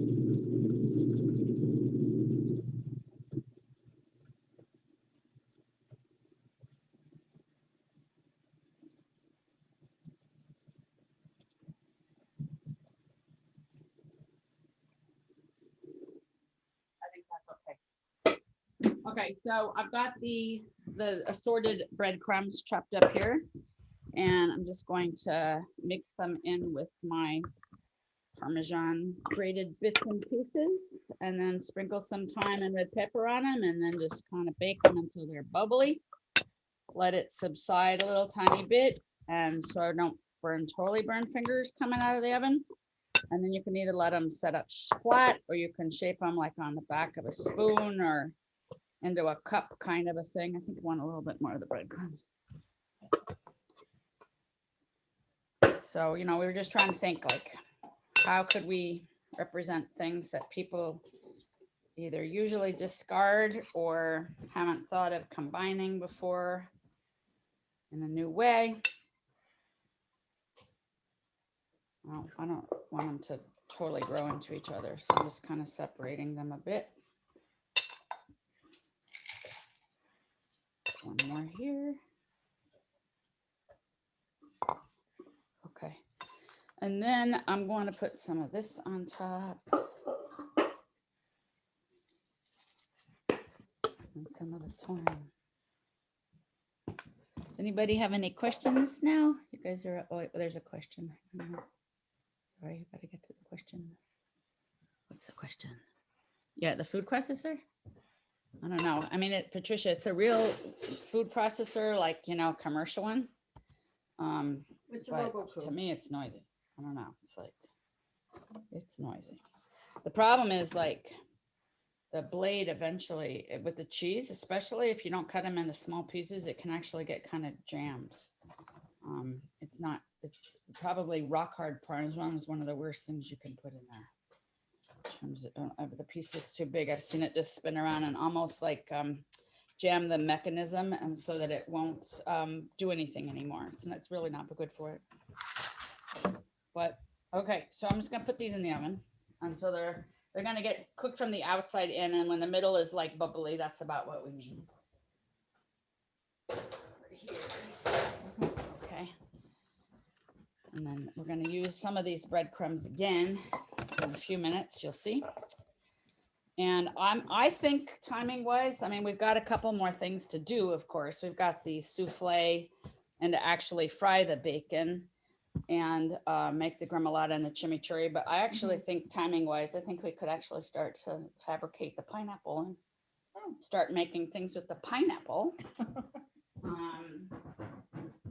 While Catherine's getting the pineapple, one of the things my grandmother used to do with these when she made risotto or any kind of like stew or soup was just like drop these in, and everybody kind of knows that, but you know, and then we would just eat them, right? They'd be nice and soft and wonderful, right? And pick up all those flavors, and then you're just like, ooh, I got the prize, the little cheese end, right?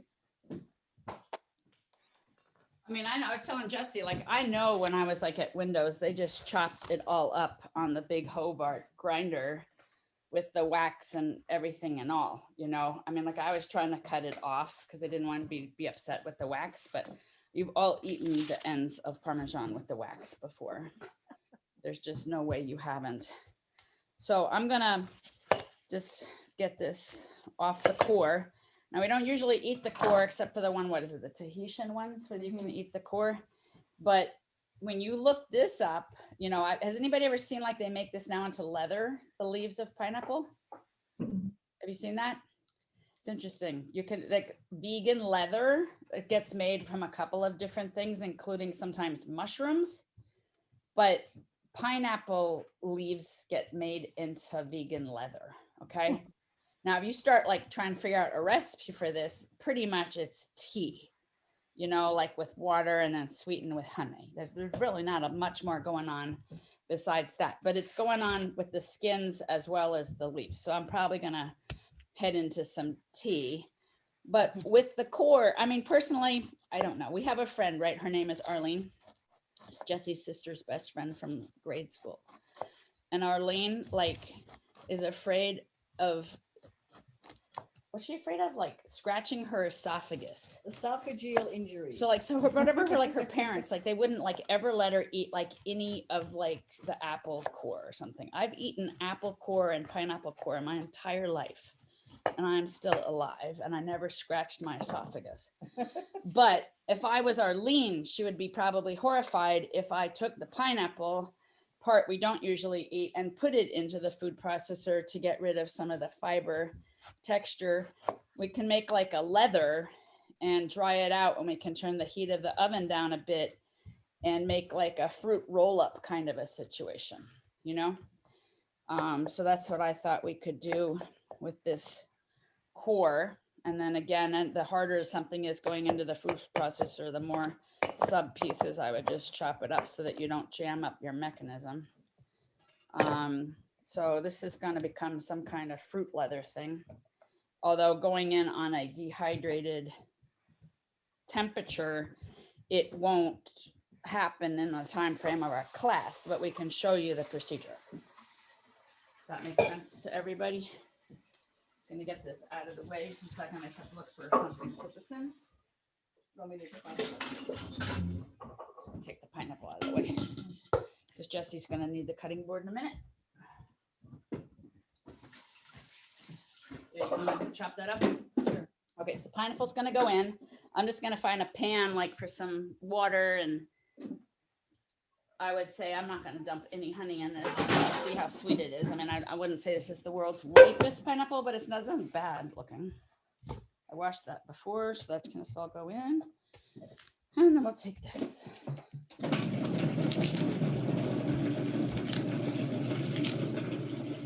I'm gonna be drinking pineapple tea for a month.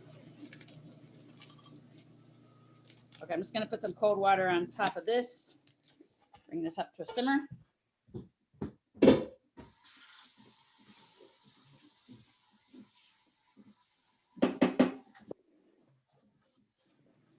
The other thing that you can do with the pineapple core is, you know, it has an enzyme that helps break down meat. So one of the challenging things I had to do at Tech, because we have a limited amount of time, when we were teaching Culinary 2, and we have a dining room component, and we had to make a stew. Now, anybody knows that a stew with a very tough cut of meat is going to take a very long time to get soft. And then by the time students learn to fabricate the piece of meat and start browning it, it's practically time for service at 11:45. And you're like, wow, where'd the time go? So what I used to do is order a pineapple, and then I would take the whole pineapple and puree it, just cut it up, rough chop it, puree it, throw it in the Robocoo. And that with some red wine, I would marinate the meat. And the enzyme in the pineapple helps to break down the fibers in the meat. And they were always surprised how starting at 8 a.m., I could hit an 11:15 service and have a tender stew. And it was because of the pineapple. And then I would just take it and strain out the bits and then turn that into a sauce. And I can tell you this, it does not taste like pineapple, your beef stew.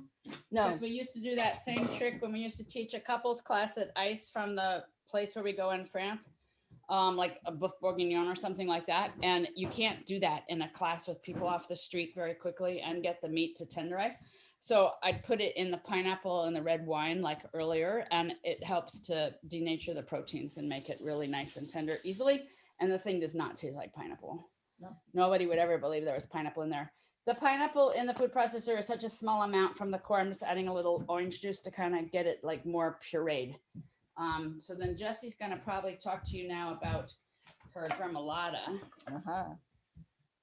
So earlier we blanched the beet greens, and we have the beet greens and some of the stems. I'm just going to bring that over. So as I mentioned before, when you think about it, any of these things, you have to think about you want to reuse stuff, but think about what's the flavor of the green that you're using. And then what's the complementary acid and other spices. And then what are you going to serve it on, right? And then you could take anything that, let's say, is past its prime as far as using something you would saute, right? So for this, I have the bunch of greens that were washed and blanched and shocked. And I'm just going to run the knife through them to make it a little smaller.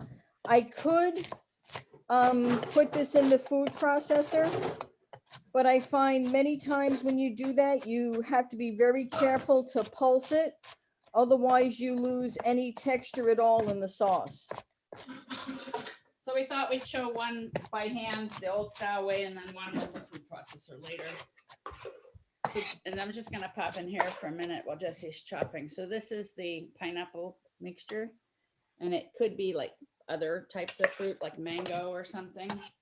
And I'll show you in a minute. I'm just gonna spread it on some silicone baking sheet as thin as I can get it. The thicker it is, the longer it would take to dehydrate. If you wanted it to last, you should try to truly dehydrate it like at 225 for a long period of time. So it won't get too discolored and brown, because the higher the temperature, obviously, the more browning it's going to get. A pineapple is acidic, so it's not going to get a ton of oxidization, but like banana would. But if you had a dehydrator, which Jessie has, but boy, talk about noisy pieces of equipment. Yeah. That thing goes for like 12 hours and like blasting a fan at you the whole time. It's very noisy. Anyway, so I'm just going to show you it after I spread this out. And we have to have the oven pretty hot for the souffle. So I may not put this in until after the souffle is done. And I can pop the temperature down. Okay, so we're almost pretty even, uniform on this. And then this is going to get some parsley. And I always like to put a little lemon zest in. I find it sometimes it's more brightening and refreshing than just adding a little lemon juice, right? The zest is a real pick-me-up. Even if I'm cooking greens, I will add some lemon or orange zest to the greens at the final part of the cooking. Okay, so I have like basically like pineapple looking cookies here. Okay. So we'll just put that in the queue to get into the oven in a little while. Okay. Anybody has questions? And maybe there's a question. Let me just see what's going on. Heart attack. I'm sure they're related. Okay. Yep. I think we're pretty much caught up, right? I don't think anybody. Oh yeah, pineapple wine and Guyana, right? To make yeah. There you go. And there's a banana jam they make in. And then we've got like fermented pineapple drink from Mexico. Yep. Pineapple skin for, how do you say, tepache? Yeah. Yeah. Great. Yep. Yeah, I don't know. I mean, I don't think most people have the imagination to try to think what they could do. Just sad. Microplane? Microplane, here. Thank you. Okay. So sometimes I see people do this and they like go like mad like this, right? And they get the pith or whatever. And I had many years ago staged at Le Bernardin, and I worked with Michael. And I thought it was the best thing. It's like almost like playing a violin, where you hold the fruit kind of like midway the equator of it and just pull the microplane from top to bottom, and then you can see where you've been and then just come next to it, so that you're not just going like this kind of blindly, just picking up the pith with the zest. And I always zest my fruit because, and you can freeze it, right? Put it in a little container and freeze it. Because let's suppose you're using the lemons or the oranges for the juice or to eat them, right? Then you still have the zest that you can use for baking, for baking or for something savory.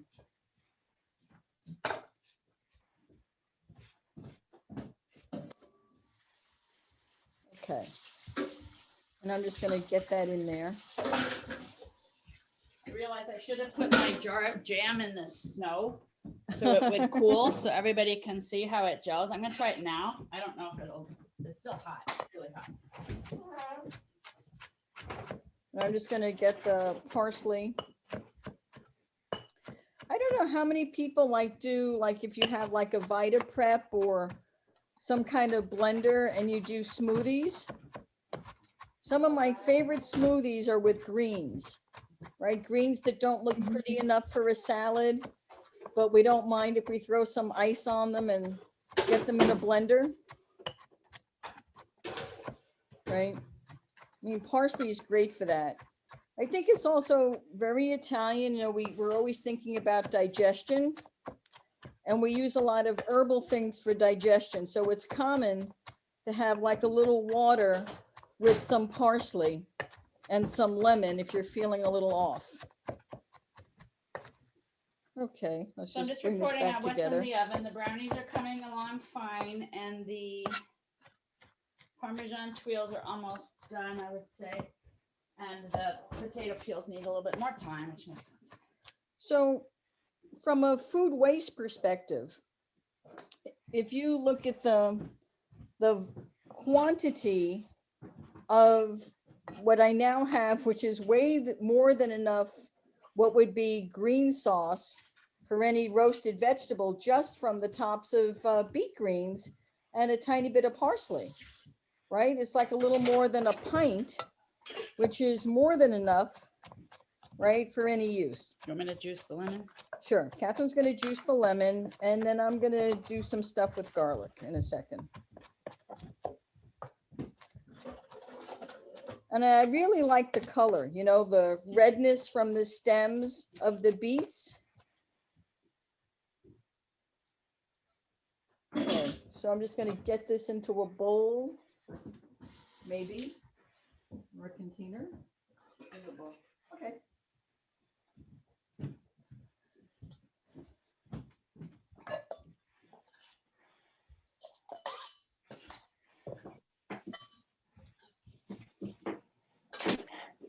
And, you know, garlic is interesting because, question? Oh, somebody came in. So garlic, there's lots of garlic sauces, right? And there's like the one you do for tostones, which is just garlic with olive oil and a tiny bit of salt. And the more you puree the garlic, take it into that form, either with a mortar and a pestle or, you know, a microplane, which is a newer way of doing it, it makes it so that you can actually eat that garlic without cooking it. So here's our mix. I'm just going to put that to the side. So the garlic, it depends on how much garlic do we want, right? So what I'm going to do is I'm just peeling that, and I'm just going to take off the edge here. And I'm just going to kind of take the flat of the knife, and it's not as young and fresh a garlic as I thought it was. Okay. So I'm going to take some salt. I have a mortar and pestle, but let's suppose I don't want to drag the mortar and pestle out for this 1 clove of garlic. I can take the salt. This is garlic from our CSA. Maybe they were holding it over for a while. I'm just going to give it a little help here. Yeah, there we go. So using the tip of the knife and some salt, we're going to take the garlic from sort of opaque to more translucent, which again, you know, when you make a vinaigrette or any kind of sauce that has garlic in it, the minute you start cutting the garlic and smashing it, it gets sticky. And that wonderful little stickiness is what is kind of like your belts and suspenders with mustard when you make a vinaigrette to emulsify it. You keep turning the banana peels. Yeah, Kathryn's turning the banana peels. Yeah, Patricia, turn your banana peels.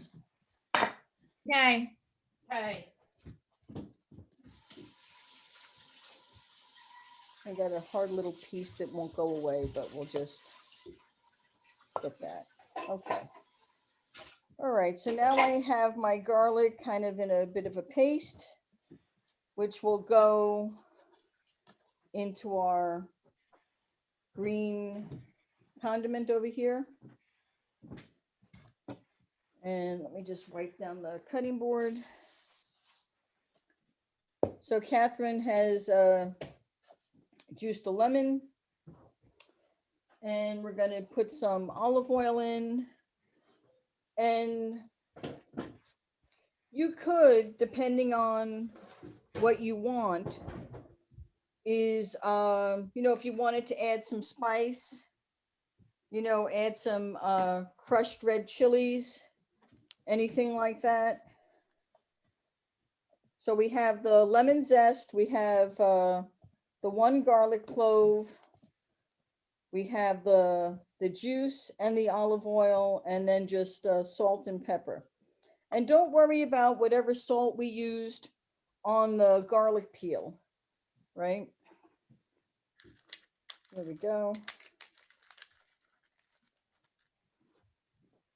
And of course, adjust it as needed based on what you're serving and which green it is that you've repurposed based on the flavor of that green, right? You could think of all sorts of interesting things, like maybe you use orange, right? Or lime, or maybe like a nice, aged vinegar or a malt vinegar.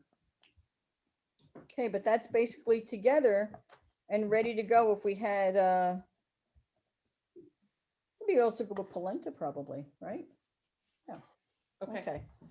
All right, I think that what we should do is organize our area here for the souffle, because we need to get that in the oven. All right, I just took out the brownies. I'm just going to show it to you. Let me show you. There they are. They're going to set up from now on. And then I put the lemon and orange bits in with the pineapple tea, because why not? And the potato peels, I turned them around a tiny bit. They need a little bit more browning and crisping, but they're almost there. And the tuiles, that cheese was really old, so it's not melting particularly well. Seriously, maybe too old. But anyway, I have to take it out in a few minutes because the breadcrumbs are going to get too brown otherwise. Yeah. So anyway, that's where we are with that.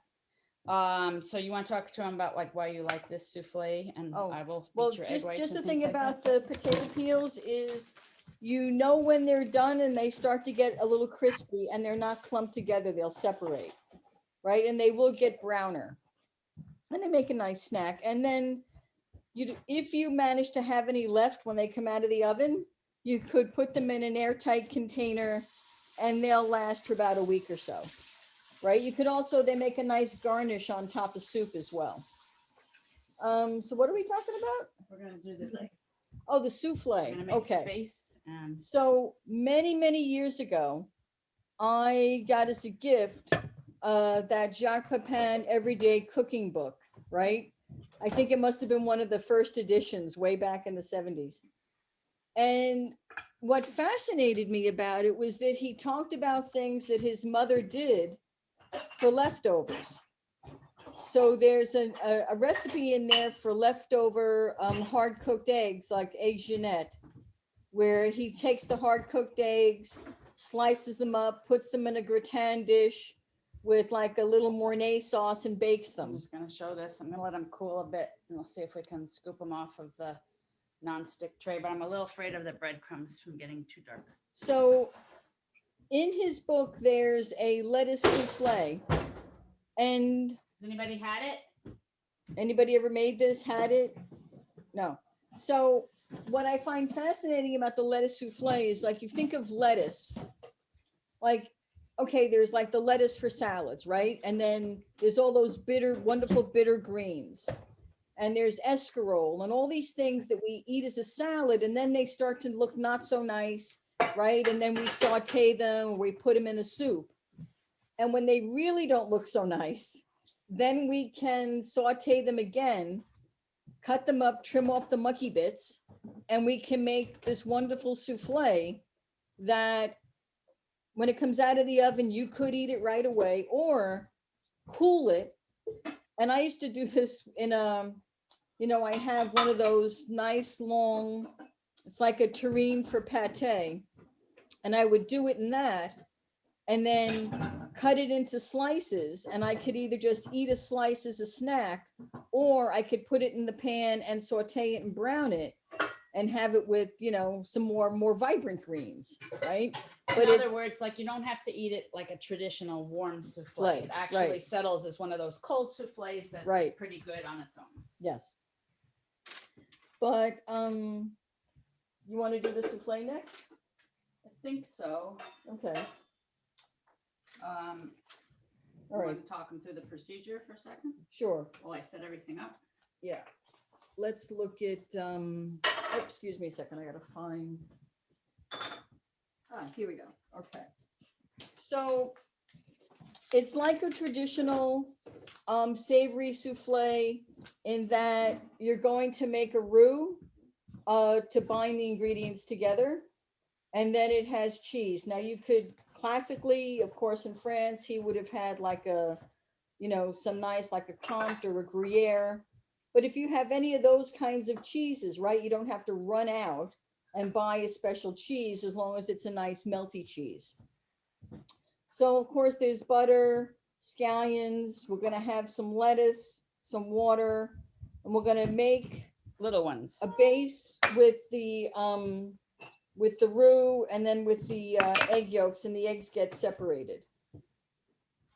So we're gonna, well, you're so gonna I'm gonna the butter molds. the molds, the ramekins, and I'm going to use like really soft, smushy, like pomade butter. You could also melt the butter, and then you can either use flour or breadcrumbs on the sides and everything. So I'm just gonna use some of the breadcrumbs. Where do you put the egg yolks? And the egg yolks, The whites? I'm gonna whip the egg whites from scratch because we didn't want to talk over the noise of the mixer, and I think it's Okay. just as fast. Okay, So I'm gonna do that in this bowl. okay. Jessie's gonna make her roux. So over at the stove, we'll get the milk and the flour and eggs going. So that's gonna go in off the heat. And then the lettuce itself has to be like wilted, tiny bit of water, and then cooked a little bit dry. And you know, it's funny because I was pulling up his original recipe. It's like with iceberg. It's like of the era. So I'm using romaine for slightly better flavor. Ellie, isn't it slightly better nutritional too? Because it's more green, I think, I hope.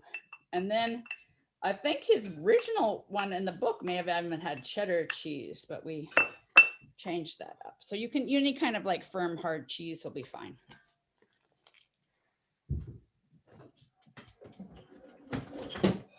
But Jesse's, even though you have to wilt the lettuce for the actual souffle, Jessie is totally rescued in the past, like old lettuce that's nice organic lettuce that you just felt bad about. You just didn't somehow manage to eat it in time. So romaine, by the way, has a lot more nutrition than iceberg. It's sort of surprising how much it has. I couldn't believe when it was iceberg. I was like, what? Because we've never made it with the iceberg. I never noticed that it actually was iceberg. Yeah. You know, oh, and it's also going to have some scallions in it in the end. So those are diced, ready to go. And then the lettuce is just here ready to wilt down and kind of cook off the liquid. But Jessie can get her, oops, sorry, the computer's shutting, the base cooking here with the flour coming into the butter. And then I grated up some cheese already. This recipe had a little tiny bit of Tabasco, which we didn't have, but we're using a tiny bit of Frank's hot sauce just to get a little bit of heat in. I was going to use a vinegar-based hot sauce, but then I thought it might curdle with the milk, but probably not with the flour, but you know, didn't want to risk it. I'm going to turn down my pineapple tea because it's actually, whoops, sorry people, coming to a boil. So I'm going to turn that to a simmer while this is happening here. After you're off with this, I will check the potato skins again. You sure that was enough butter? Supposedly. Want more butter? Yeah. Okay, hang on, I gotta get more Jessie more butter. Sorry.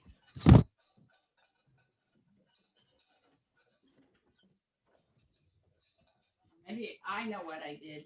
Oops, sorry. It's that mise en place problem. I used the butter for the roux in the ramekins, and I gave Jessie the wrong amount of butter. So the recipe's fine. It's my mise en place that's at fault here. Sorry. So now the roux looks the way it should.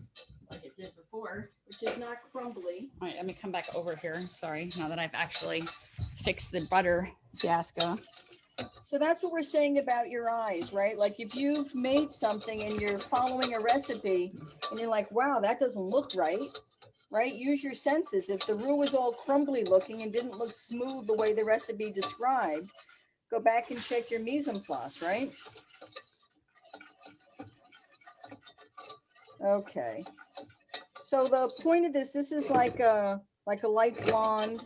And I push the whisk into the corners of the pan like this to make sure I don't have any little bits of uncooked flour hiding out to sabotage us later on, right?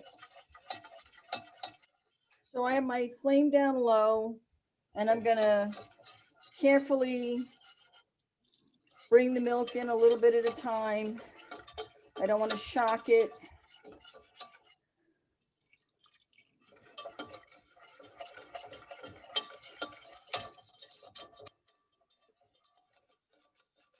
Still get into the corners, make sure you don't have any solid bits of roux in there. And I'm just going to come in a little more. So this is essentially without the onion, right, with the bay leaf and the clove and the long simmering.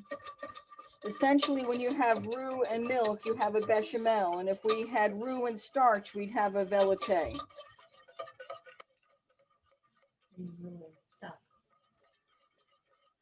And the minute I add cheese to this, I have a Mornay, which is eggs Florentine or a nice base for mac and cheese. So I turn the heat down to incorporate this so that the starch wouldn't gum up on us and it would like be nice and smooth before we bring the heat back up so that we get the starch to gelatinize and thicken.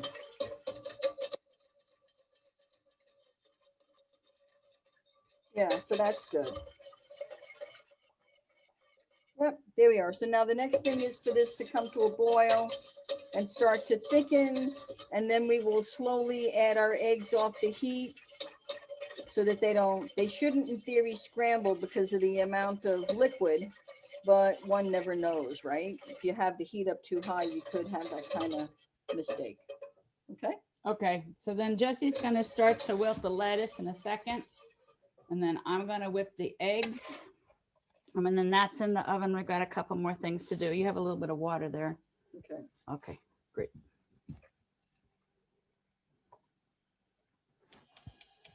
Can everybody see?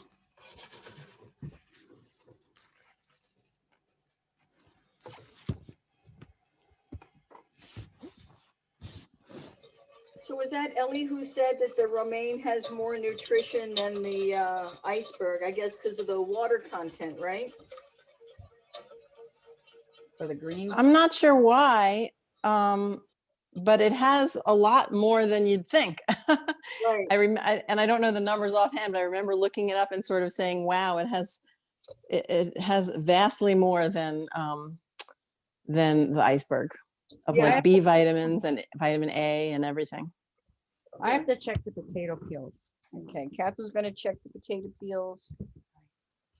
Yeah, those are done. I don't really want them anymore. Yeah. Done than this. Yeah, I so want that see cool. right there, they're crisp. You can kind of hear it. Right? Okay. So you can see this is getting thick, right? But the important thing is to combine your liquid carefully so that you don't get any lumps.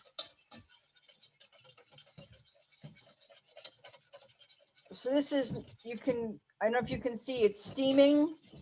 And remember, when you're whisking, the thing could be boiling, but because you're moving the whisk rapidly, you're not going to see the little bubbles, right? If I let it sit for a second, it's going to start to get the little bubbles and pop on the end. So I'm going to hand the computer back to Kathryn. I'm going to turn the heat off. And then I'm going to get the eggs in here. And then the hot sauce. Mm-hmm.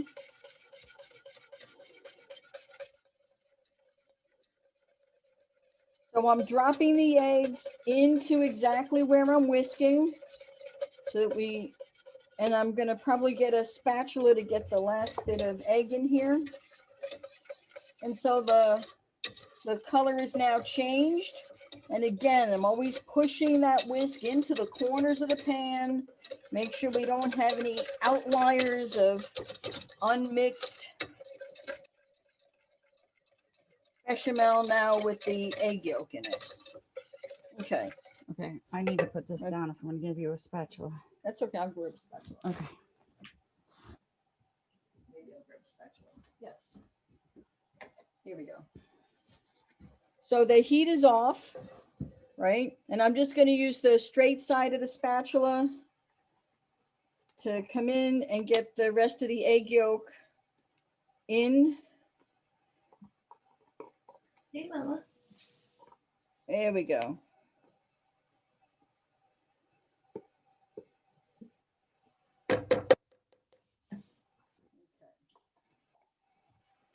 And let's get that in. And then we're going to get our Tabasco in. Use the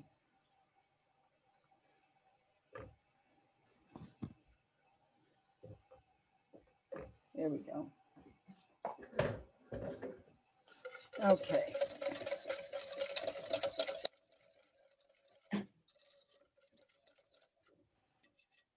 All right. You can smell the Tabasco even though the flame is off when it hits the heat, right? Can I have your spatula? I'm going to stir the lettuce. Okay. So the lettuce over here sort of, oh my gosh, the computer keeps Here, let me grab it. on closing. Okay. Just stirring this around. And we're going to cover it a few minutes. And then just kind of render the water out of the lettuce so the souffle is not, base isn't diluted. So the other thing I was going to say about greens, like when we're talking about the difference in the romaine. And there's also, you know, we eat a lot of, at least I did growing up, a lot of dandelion and other bitter greens. Yeah.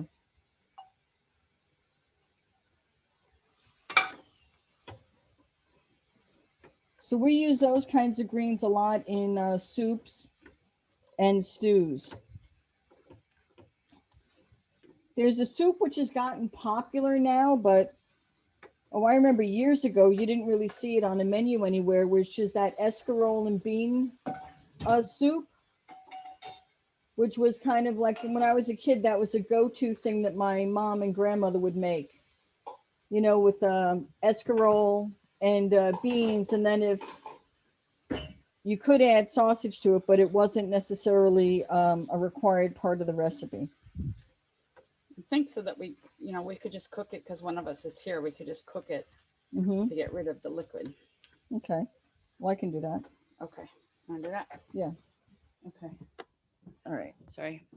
So let's, I don't know. What should we talk about for a second while Jessie's cooking lettuce? You know, I'm going to whip egg whites. I guess I can find a whisk here to just clean this whisk. We started off with more than one whisk, but it's disappeared. I don't know where it is. One second.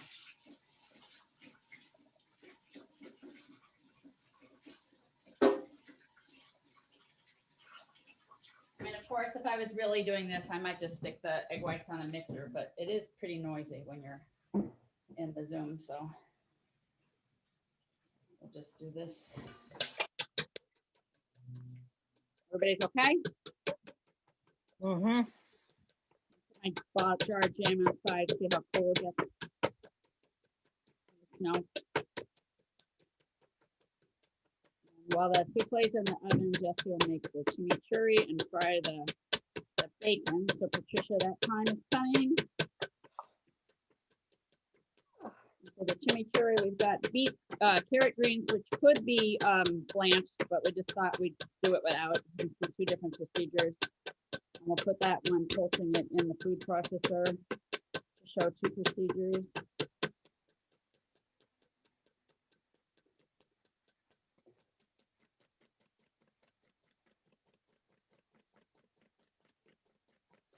I've got a question. I've got my banana peels marinating, and I wonder if anyone's ever tried them in an air fryer.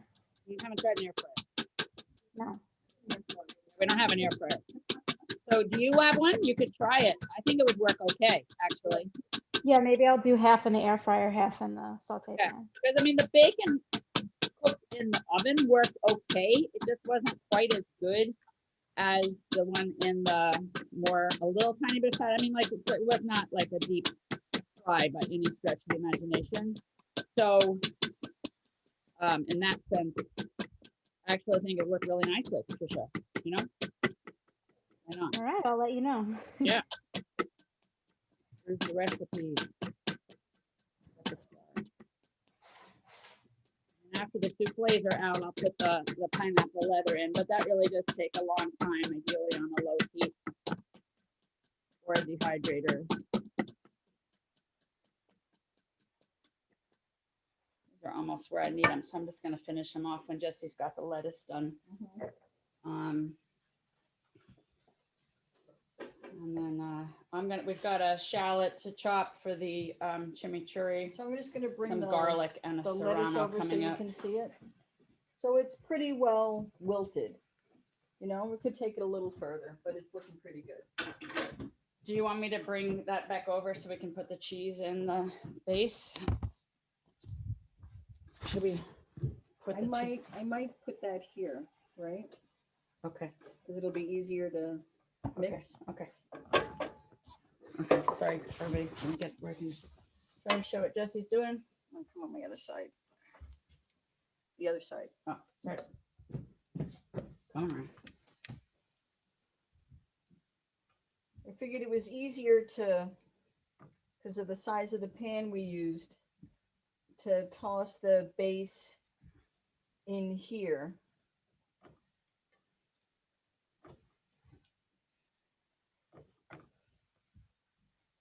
It would be like Swiss chard or something. Doesn't have to be lettuce. Yeah. Be spinach, arugula. Mm-hmm.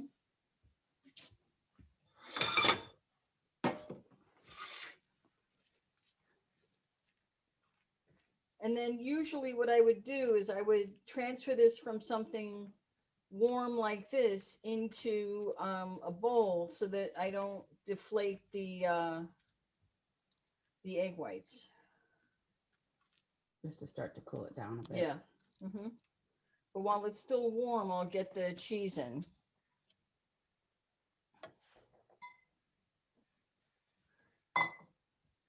Probably have to get out the other the bowl for folding. No, the other dish for cooking, right? There's going to be more than what fits in those ramekins. No, sorry, people. Yeah. Guessing the yield from the usual gratin dish.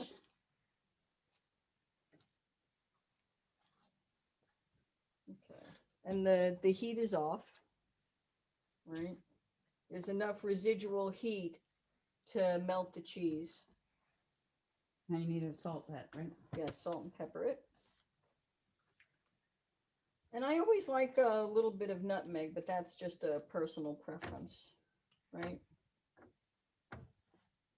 Okay. Get some salt and pepper.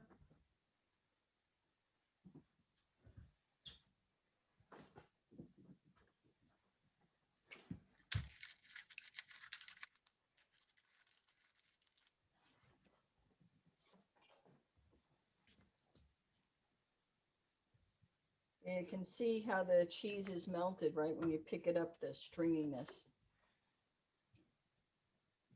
You want to put it in the bigger bowl for the folding? Sure. I'll get Okay. it. I'll get it. Okay. We move this.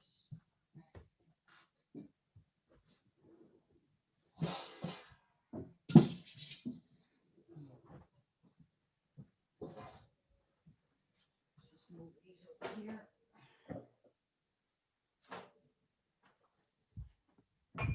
Okay, so just rearranging the kitchen again. Put this in.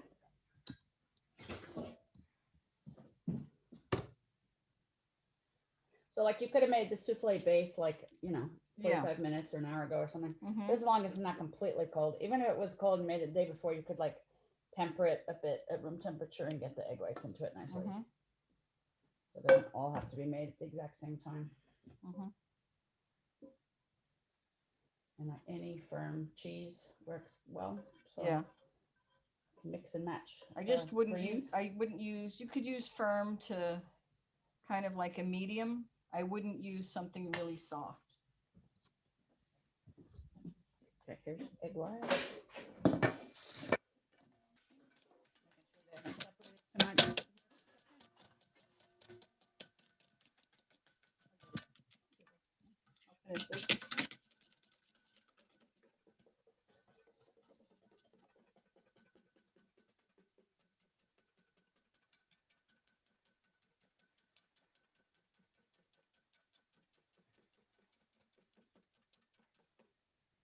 So we're a little more.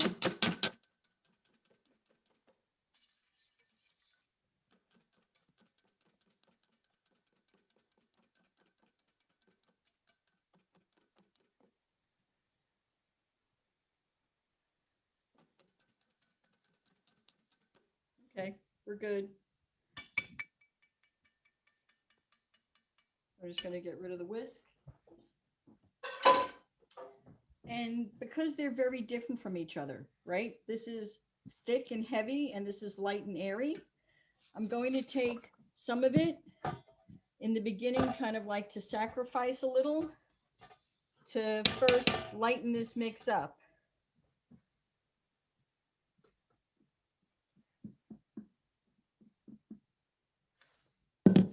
And I'm just going to fold and turn the bowl, come underneath just to get this first bit in.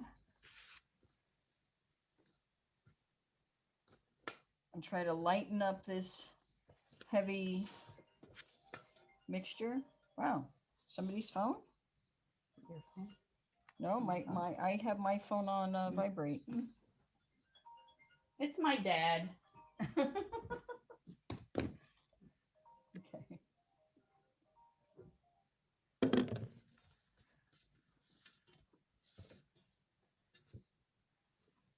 So keep it nice and light.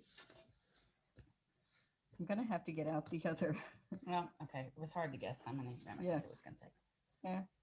We can make some small. I can make one bigger one. Yep. Okay. And we can get the rest of this in here now.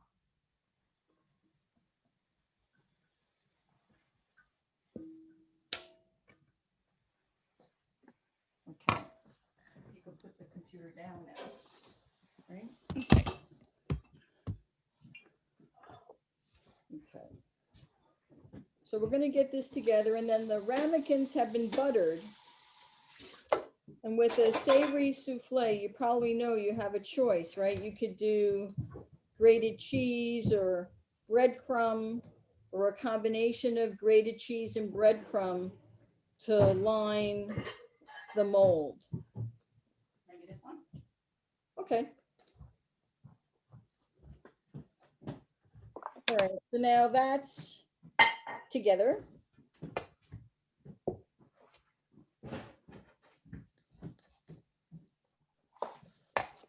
And I'm going to get a spoon. There's the breadcrumb ramekin. So Kathryn's going to breadcrumb our ramekins. I sort of have one here that she's done. And I'm going to take a spoonful of the mix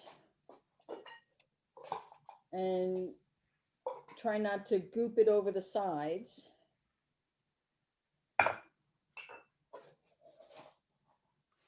If I were doing a lot of these, I'd probably use a piping bag, right? And I'm not banging it, but I am just kind of shaking it to level it. There we go. These on a sheet tray, right? Yep. All right, so one of ours done, and we're going to get the rest of them done and in the oven, and then we'll have souffle. I don't know if Kathryn mentioned earlier, we thought we didn't have an oven today. No, I didn't mention that. Our oven was acting up. It's a Blue Star gas oven, and It's funny, the broiler would light, the igniter would glow, but the gas would not come on. So a few minutes before class started, Okay, we found another oven at a friend's house, so we're gonna go down and Yeah. do it. you we're know? gonna do that. But Sorry, we we're gonna took make it happen. the bottom, the good trick. We took the bottom of the oven out, took the racks out, and there's the igniter, right? Anybody who's had a restaurant knows this, right? You can take these ovens apart. And I kind of faked it out by turning the burner on the top of the stove to get the gas valve to open. And then we got an oven. We still have to get service on it though, but Well, at least I think it made it a little easier in the morning. Yeah. In the class. yeah. And these also usually get like a little breadcrumb on top, but if you were trying to avoid that, you could leave them just as is.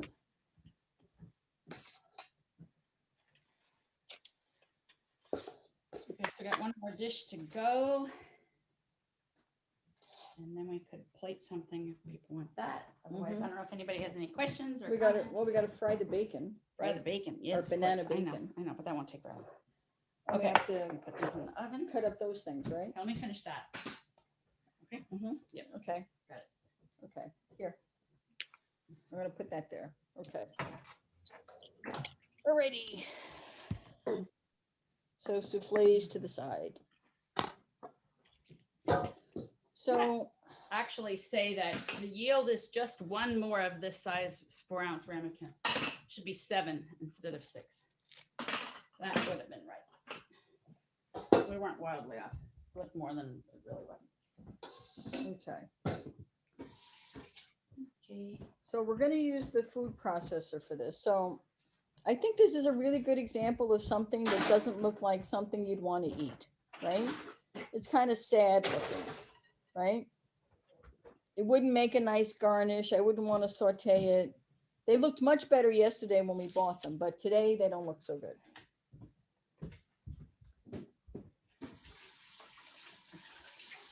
Although we're going to have these beautiful carrots later on for dessert. Dessert, I said dessert. Oh, you know what? Why I thought that? I've had carrot sorbet. Everybody had carrot sorbet. I'm so missing going to El Laboratorio de Gelato, right? My family gets horrified, the Irish side of my family, when I say, you know, for Thanksgiving, we should have like a carrot sorbet course, and then we should have the sweet potato sorbet course and the celery course, right? All sorbets, right? That'd be fun. But so far, nobody's taken me up on it. Nobody's also taken me up on the savory oatmeal. You know, I can't get anybody to go for that one either. I'm a big fan of savory oatmeal. Yeah, Uh, I like it. Like congee, right, Renee? What'd you say? Like congee. Like congee in a way. Yeah. I like when I usually use steel cut oats. I soak them overnight, and then when I cook them, I throw in lime leaves, Yeah, and garlic, and I don't know, ginger. Sometimes it depends what I have around, and salt, and then you can make you can do congee, but you can also make little cakes to fry up and put a piece of fish on top or something like that. yeah. Yeah, it's good. So to get it in the food processor, I just gave it a rough cut so it doesn't spin around the blade. And the smell of the carrot, I mean, I really like it. It is kind of earthy, but you do also get this wonderful, I find it very fragrant. I really like it, but I've done it also as a pesto by adding nuts and cheese to it as well. Yeah. We also have some parsley we're going to add to this. Get that out. We'll give that a rough chop because we're going to do this one in the, right? We're going to do this one in the food process, Yeah, right? Yeah. And then everybody knows, like if you make stock. I'm always making, you know, veg stock or chicken stock or whatever. And I throw in the peels from the onions and the carrots and that stuff. I find it's just gives like a nice other flavor, you know? But these, I think we were going to not put the shallot into the food processor. We were just going to mince it. And we have a jalapeno. Now, we don't know until we taste the jalapeno. It's supposed to be serrano. Oh, a serrano. Until we taste it, you know, the spice level on these things really varies. I find if you have a recipe, you can never really assume that it will be hot. So let me just move this. So I'm gonna cut this to mince it the same way I would do an onion.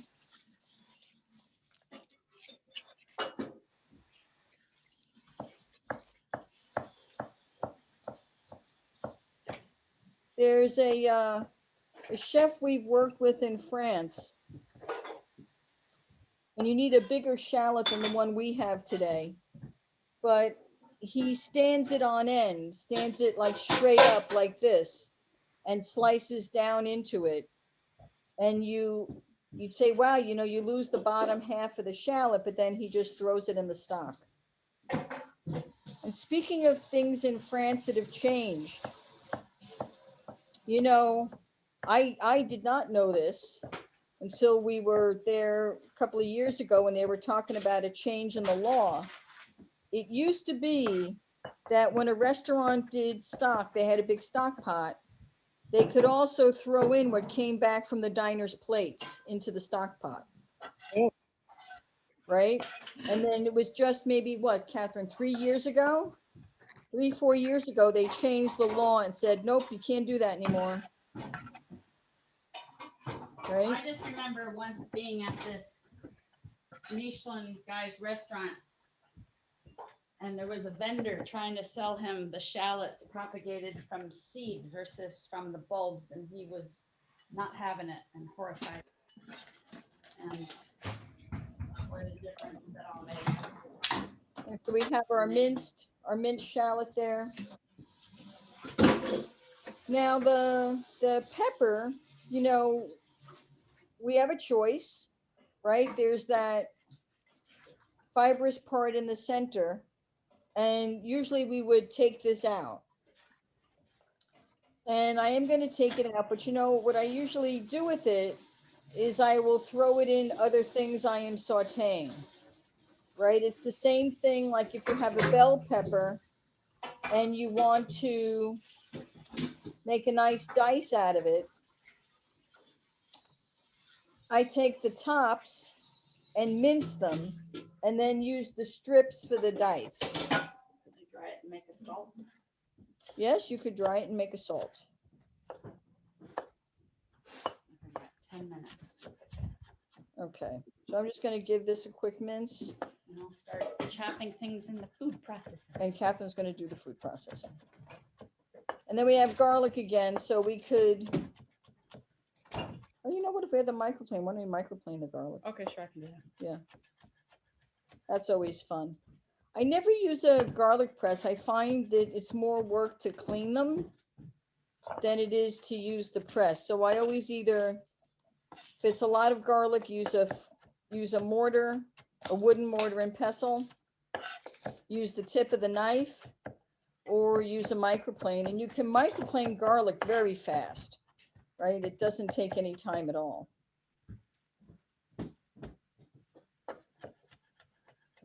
And then you can fry the bacon. Yep.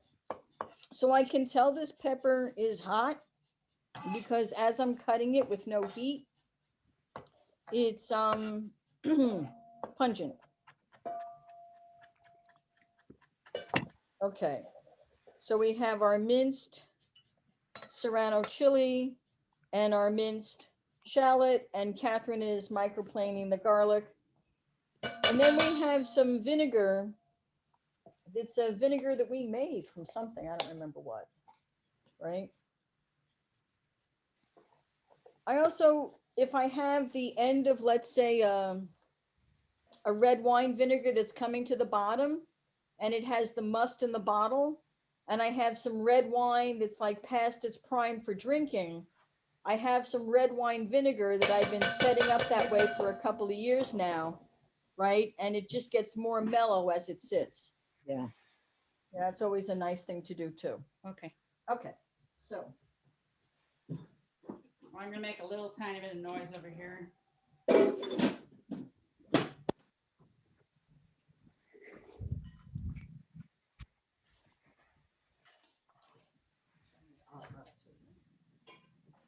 Oh, yeah, you do. You take the olive oil first. We got two. Mhm. Turn that.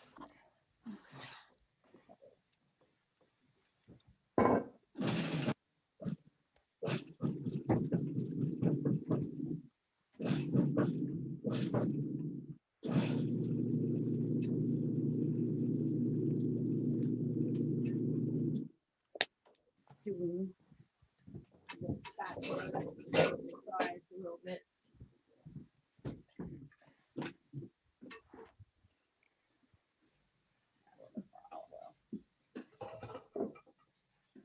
Let's start with this to Jessie, who needs the olive oil too. There you go. Put this all in my bowl. The garlic, and then we'll put some salt. Finish this up.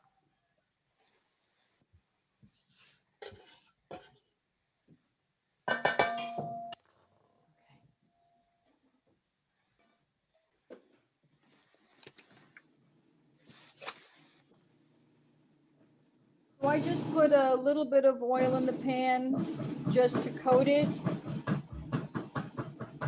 Because the banana peels are not very thick, right? A little bit of vinegar in here.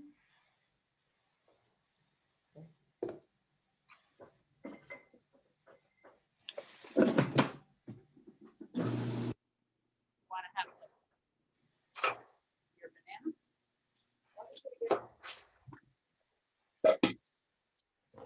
Such a small amount, it's not liking it in the food processor. She's one of the net.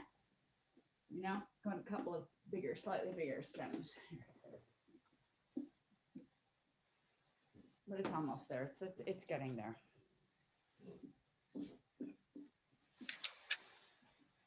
Anybody has questions?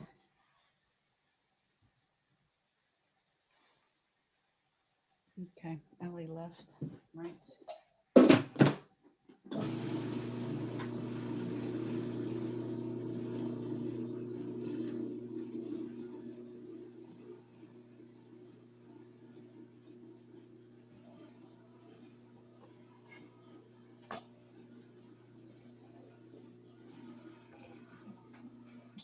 Looks like a small bunch of carrots.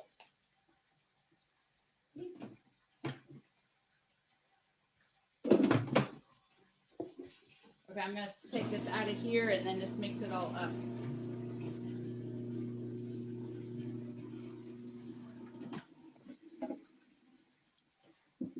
If one of the pieces of the stalks is a little too much, I'm gonna just chop it with a chef knife, but let's just try this together. Some nice sauces to have with some meats or a bit of bread. Jessie's done them with like mustard greens. What else? Like the daikon tops.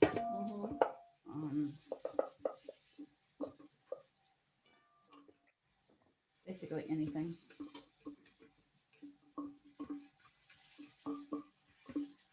Have you taken the brownies out, Kathryn? I did take the brownies out. I should cut one, right, Renee? Let me show everybody what they look like. I was checking one out of the pan. Here's the chimichurri is like fine. Mm-hmm. Puts a little tiny bit of salt in there, so that's good. Let me just bring up the brownies over to this here. The pan is cool. In the ideal world, I'd probably cut them later, but that doesn't matter. Did anybody catch my error on the brownie? Is anybody watching? Yeah. Did you see what I did? You mean just now or before? Before. Okay. Forgot to add the melted butter. So Oh, just after Jessie put it in the oven, I saw the melted butter and I grabbed it out, stirred it in. So if you're wondering how now there's no parchment at the bottom of the brownie, that would be the answer. Because I didn't bother with parchment the second time. oh, that was a good catch. I did not Yeah. notice that though. It was very funny. Is Jessie frying the bacon? She is. Just a second. Sorry. There's the brownie. Okay. Okay. Hang on. Frying bacon time. Here we go. So I just took 2 pieces out. So Patricia, see, it's just a tiny bit of fat to almost coat the pan, but it's not bad. How long was that in there for? Like about a minute on each side? Yeah. And what kind of fat are you using? I used olive oil. Olive oil. Okay. Our family always uses olive oil for everything. I swear to God. Like there's no other fat. They use extra virgin olive oil in everything to fry everything. They don't believe what the rest of the world believes or Look, it's anything. not just us, it's the Greeks too, Yeah. right? The Greeks do the same thing. You fry eggs in olive oil, right? Yeah, sure. My my air fryer bacon is out. I don't know. How's it look? Oh, Let's see. I don't know if you can see it. Good. Yeah, it looks great. It looks really Great. good. You have to eat it and tell us what you think. Well, yeah, you'll hear me Great. crunch it, I think. Oh, it's crunchy. How long was it in there for? So I started it at 350 for about 10 minutes. Maybe it was in there for 350 for 5 minutes, and then it started getting a little too dark, so I lowered it down to 300 for the last 5 minutes. Fascinating. Did you use it? I preheated it first because they were very show us what the air fryer looks like. Yeah, sure. I'll show you. Yeah, let's see. What was that? Did you use any fat? Well, no, there was when I this is my air fryer. It's a Cuisinart. It's like a toaster oven / air fryer. Nice. I wasn't sure. I started the marinade before the class started, and I put the olive oil in the marinade.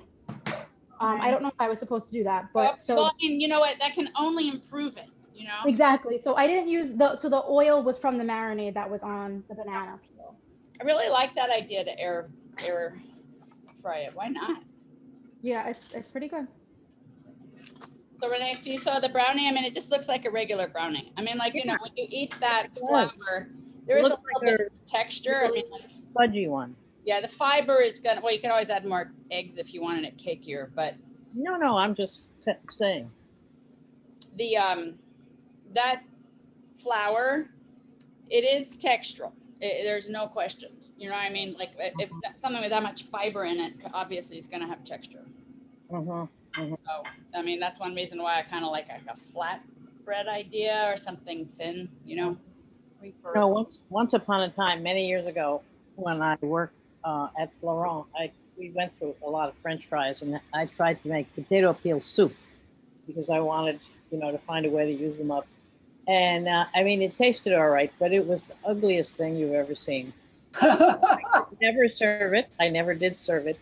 The staff sometimes ate it, but I only made it a few times. I couldn't figure out how to fix it, and I had other things to worry about. So they ended up in the garbage, all those peels. It was a good idea. I'm sure I'd come up with something better today. And I love your idea. That would have been a great It thing. tastes good. Yeah, I bet. You know, they're simple. Mhm. So, yeah. Well, Jessie's like, I don't know, playing with she's plating her bacon. She'll see it in a minute. Okay. But, well, hopefully everybody had a good time and thought Great. about using food in some different way or whatever, you know? Absolutely. I'm going to turn off the fan. Yeah, so underneath we have some of our red-eyed gravy underneath the banana, and then the bacon banana, and then some of our carrot top chimichurri on the side. I just lost you all. And then if you wanted some crunch, you could take some of the potato, Okay. right? A monochromatic plate. It is monochromatic, that's right. Right? Well, like right, Anne Sophie Peak has that book where everything's white, right? Yeah. So, all right, well, thank you all for coming. Thank you. It was terrific.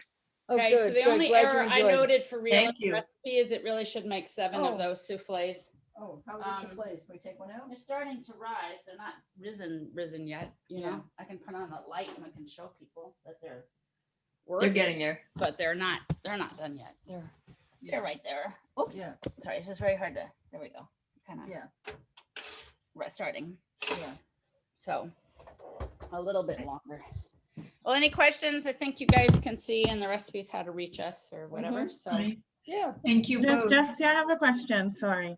Kind of the same way you made the savory souffle with like lettuce, do you think it would be a good idea, or I mean, I've never tried it, but to use kind of like your carrot tops or Yeah. your beet greens and stuff, kind of in the same way? Sure. from spinach to Swiss chard to Yeah. whatever you want to. Yeah, any green you want.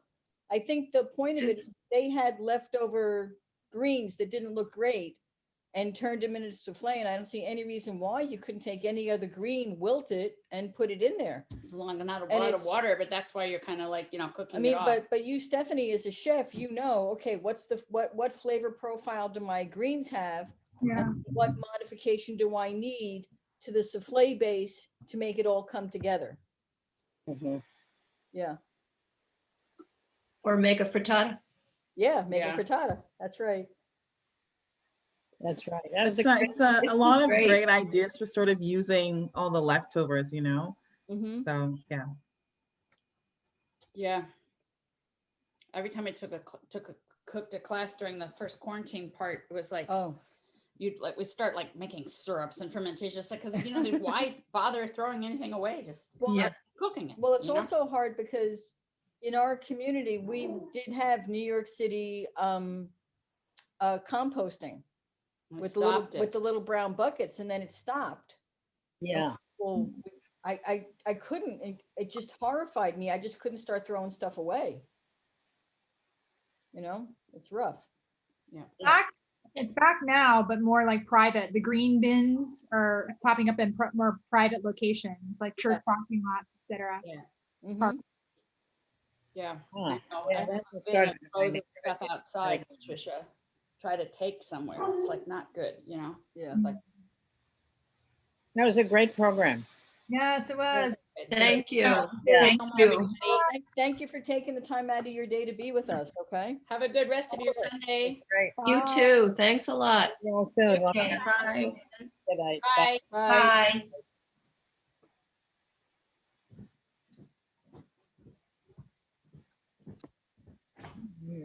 Yeah.